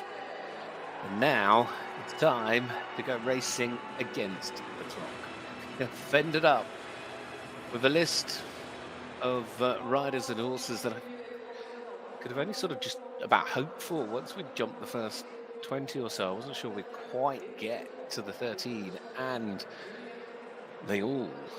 I mean, there's no way I would try and pick a winner out of them, and not with this man at the front of the line. I mean, he could win it himself. Blood Diamond Dupont. Julien Acatin's going to go first. He's got pace with this ride. The only thing that counts against them is they're early in the draw, but let's see.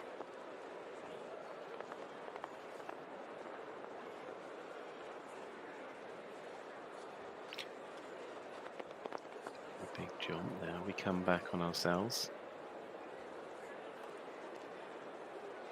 Oh, it's gone. Landed in 23.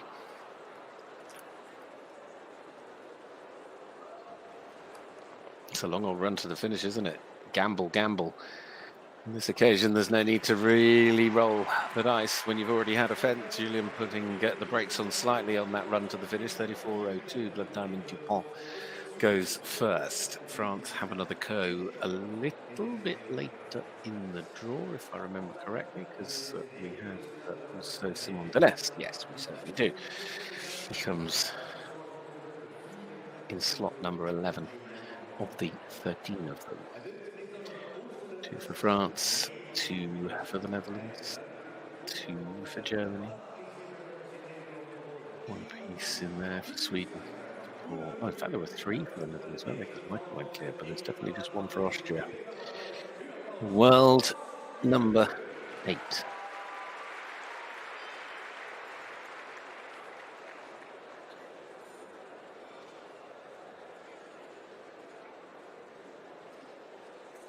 Five of the 13 inside the world's top 20. 2 of them inside the world's top 10. This is one of them. Max Kühne looking to try and deliver the opening clear with EIC Julius Caesar.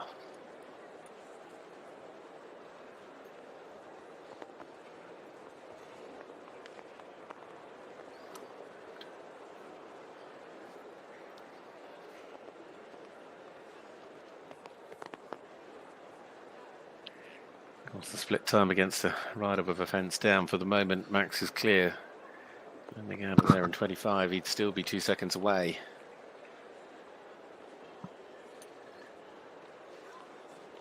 Difference won't matter. If he jumps the fence clear, he'll deliver the opening double clear, and that 37.67 becomes a target for the rest of them. Max and EIC Julius Caesar setting things up, being a little bit sensible, which probably is the right sort of formula to take when you're so early in the draw.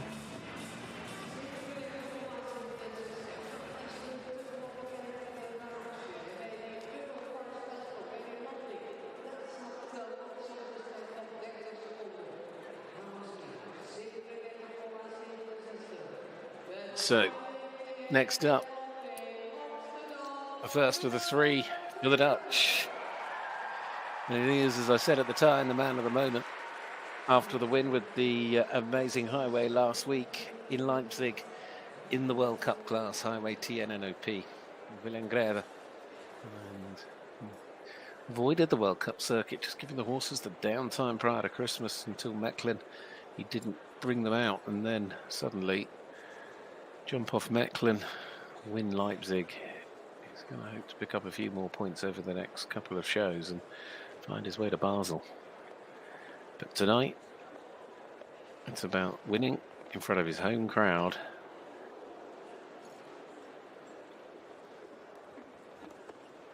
With the form he's been in, who could bet against him? He'll be faster by over a second.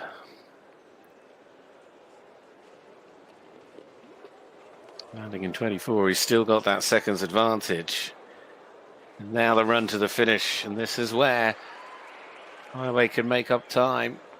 Played a little bit safe at the end. Look at that for a difference, though. he made up time on Max Keeler. He was much more committed with highway TNNP. In the end, 34.99. He's got this crowd absolutely buzzing. The Dutch lead the way. And they're on their feet down in the hospitality area.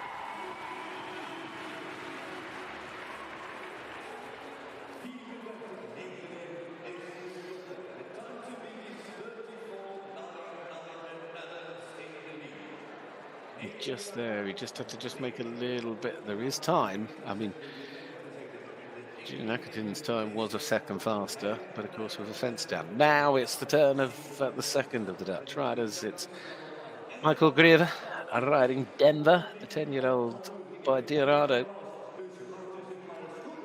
3 have gone, 10 to go. Big ask for these two to try and overcome that round already, but we'll see.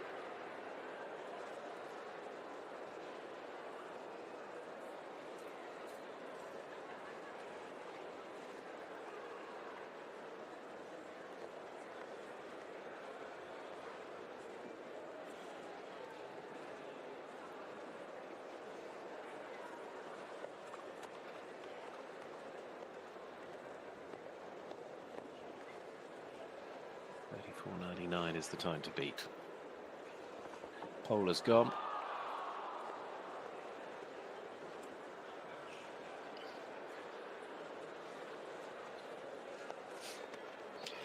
And bizarrely, for the moment at the very least, if you want to be the best of the rest outside of the clears, the time to beat on a score of 4 is faster than the time to beat as a clear because of Julian's 34.02.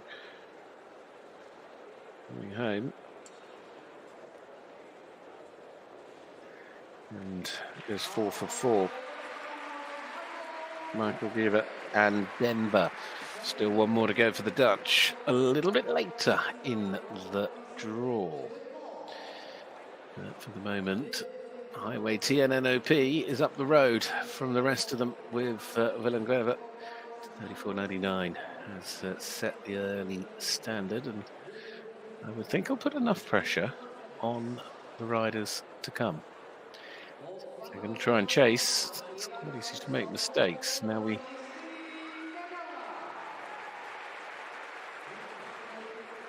was expecting somebody different at this moment, and whether we'll still see Dennis Lynch in due course, I'm not sure. But for the moment, I'm not objecting to the world number 2, Stig Gerdat and Lancelotte, this lovely mare by Falkenhoff's Lancer. Said in the opening round, he made it look so simple. I mean, really, really simple. As I also said, it was anything but simple.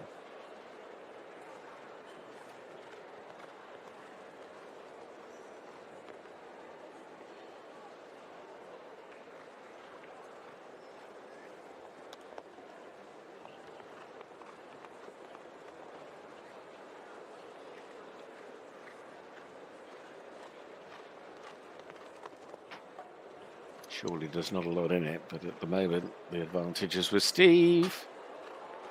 Yeah, she didn't jump in brilliantly, and unfortunately it goes wrong coming out. So still the Dutch in front, still Willem Greve leading, but that clock shows 33.58 as a final time, and that as well is quicker than Willem's time, but despite two quick rounds, both of them still on 4. Steve's is officially now in 3rd because, of course, this is a little faster by half a second than Julian's.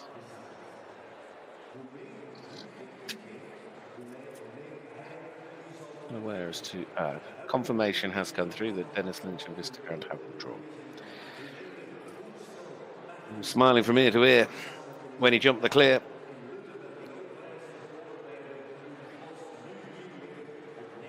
That win in London with Daniel.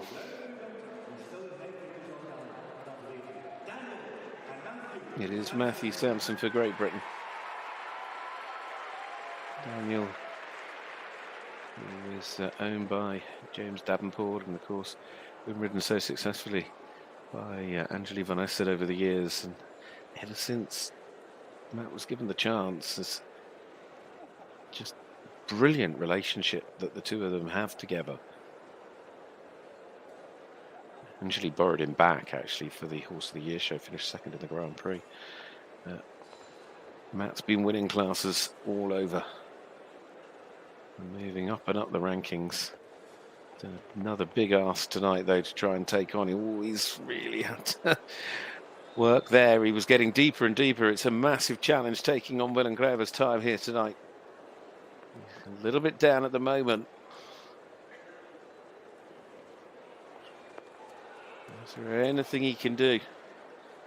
It's got to be smooth, and then he's got to go. Again, he's just having to hit the brakes a little to find the stride, and that'll cost him. But it's still a brilliant effort. Well done, Matt. 1.2 away. 36.19, good enough for second at the moment, much faster than Max. We just saw those two moments coming into the World Cup fence and just ended up having to slow down and was getting in a little deep, and then again on the run to the last.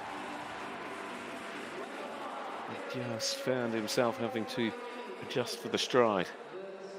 And as soon as you end up having to do those momentary little pulls, you're giving away a fraction at a time. So it is now 3 clear rounds. The Netherlands lead from Great Britain and Austria. Now for Belgium. Peter de Vos, Darina J.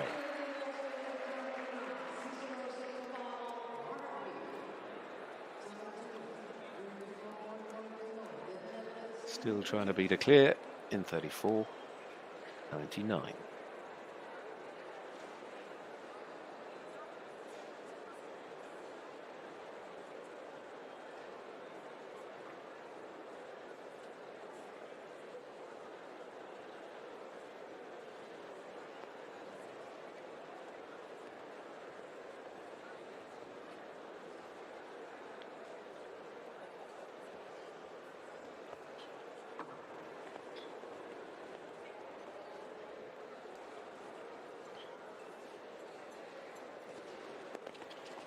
He's daring her a little in places, and he's finding time. He's 0.36 up at the moment.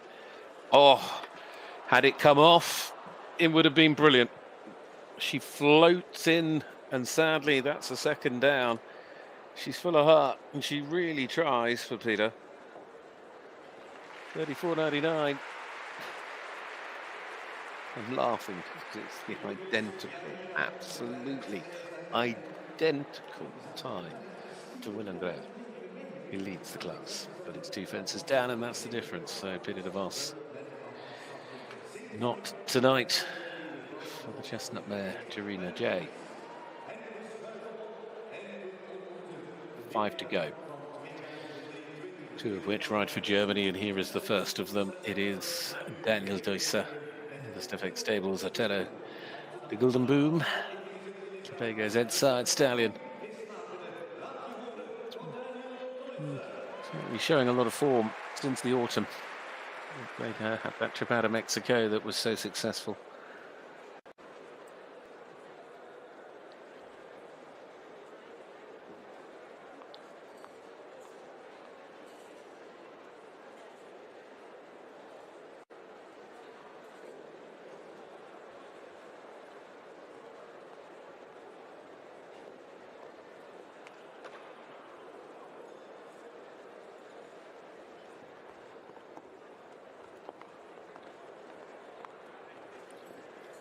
Found the perfect stride. Surely this is quicker. Nearly 4/10. Ooh, difficult. Somehow that stayed. It must be balancing right on the edge. Can he do it? He's just got to go, go, go. Daniel Deusser and Otello land over the last, and that is into the lead by nearly a second. The Double D goes to the top of the board. Talk about a slice of luck. I'm going to have a little nose, Daniel, and see just how delicately you left the back rail on the parallel. Let's have a look. Oh, we get that replay that we've been given a couple of times would be lovely, but look how quick he went to the final fence as well. He was full of confidence after that. Well, Germany leading from the Netherlands and Great Britain, but this could be a swift chance for the Dutch to come straight back to the top. And this crowd will certainly hope it's the case. 34.23 is now the new leading time. To remind you, Steve Gerhardt went round in 33.58, which is still 7/10, nearly 8/10 of a second faster than Daniel's time. So now it's Michael van der Vleuten, O'Bailey, Van Het, Brudasov, NOP. First of the four to finish. But this is the last chance for the Dutch to get a win on day one.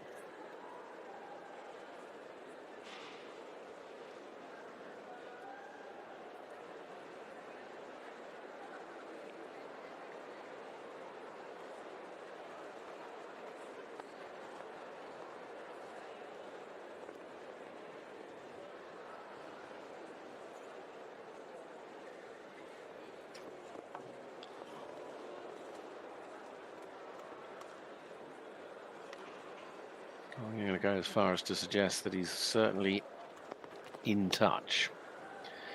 He's going to have to find something here because Daniel was quick towards the end and he's nearly a second away. In fact, 0.8 off. Got a very nice flow through the double now. He's sort of got to gamble and just go for it and hope that when he gets there, there's a stride to find. Oh, quite unbelievable bravery and trust between horse and rider. Goes into third behind Willem Grab, but what a way to ride to a final fence from Michael van der Vleuten. He didn't really have a choice. He knew he was dead on the clock.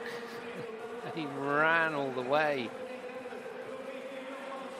to that final fence with utter belief the stride would be there when he got there.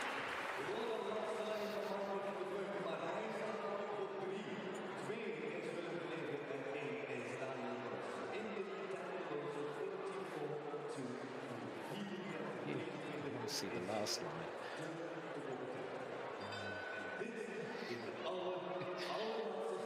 Superb, Michael, keeping us entertained. As Daniel Duys has done enough, but there are 3 to go, and 3 huge names in the sport still left. In Simon Deleuze now with Diamo BDS. He's not hanging back, is he? He's straight off and running. The bell was rung and he was gone.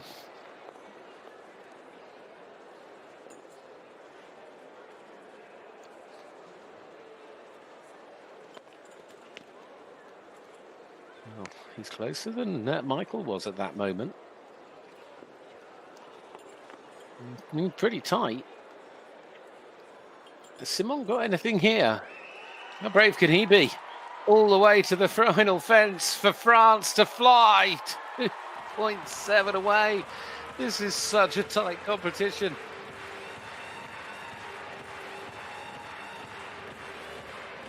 From one end of the arena to the other. And they know there has to be no give. But at the moment, Daniel's got them all beaten over the opening turns. Simon Deleuze, though, has moved into second. He's closer by 6/100ths than Willem Greve. It is now Germany, France, the Netherlands, 1, 2, 3. Michael van der Vleuten into fourth, Matt Sampson into fifth, and we have 2 to... No, we don't. We have 1 to go, because I believe we have also seen the withdrawal of Marcus Henning. Although it hasn't come through, there'd be no other reason Peder would come now. So until I'm wrong, I would suggest this is the last to go. Peder Fredriksson, Al Capone des Carmel.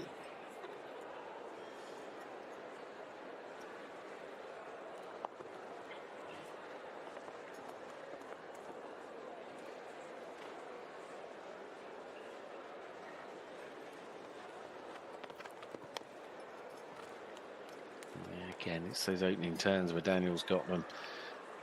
Peder trying as he might. We'll hope for something special here. Now, Big striding over the last. Where does he stop it? 0.42 away. 34.65. He gave that final fence a real old rattle, but it stayed up. And it means in the end, Peter Fredriksson will be the runner-up and take second place in the opening night here at Jumping Amsterdam. I mean, how tight does that turn into as a competition at the end? But it is a win for Daniel Deusser by 0.3 of a second. Manartello, the Golden Boom, and Peter Fredriksson. Al Capone des Camille for Sweden takes second, Simon Deleste, Janamo VDS in third, and Willem Graever, Highway TNNOP in fourth, Michael van der Vleuten, O'Bailey in fifth, and Max Hampton and Daniel take sixth place. Just having a look, the top five are separated, you'll see it here, by less than 1 second. What a night of sport. And of course, this is just the starter, the Grand Prix tomorrow. And then on FEI TV, we'll bring you the Longines FEI Jumping World Cup on Sunday afternoon. It is absolutely brilliant. This sport is on a high, and what a brilliant lineup of horses.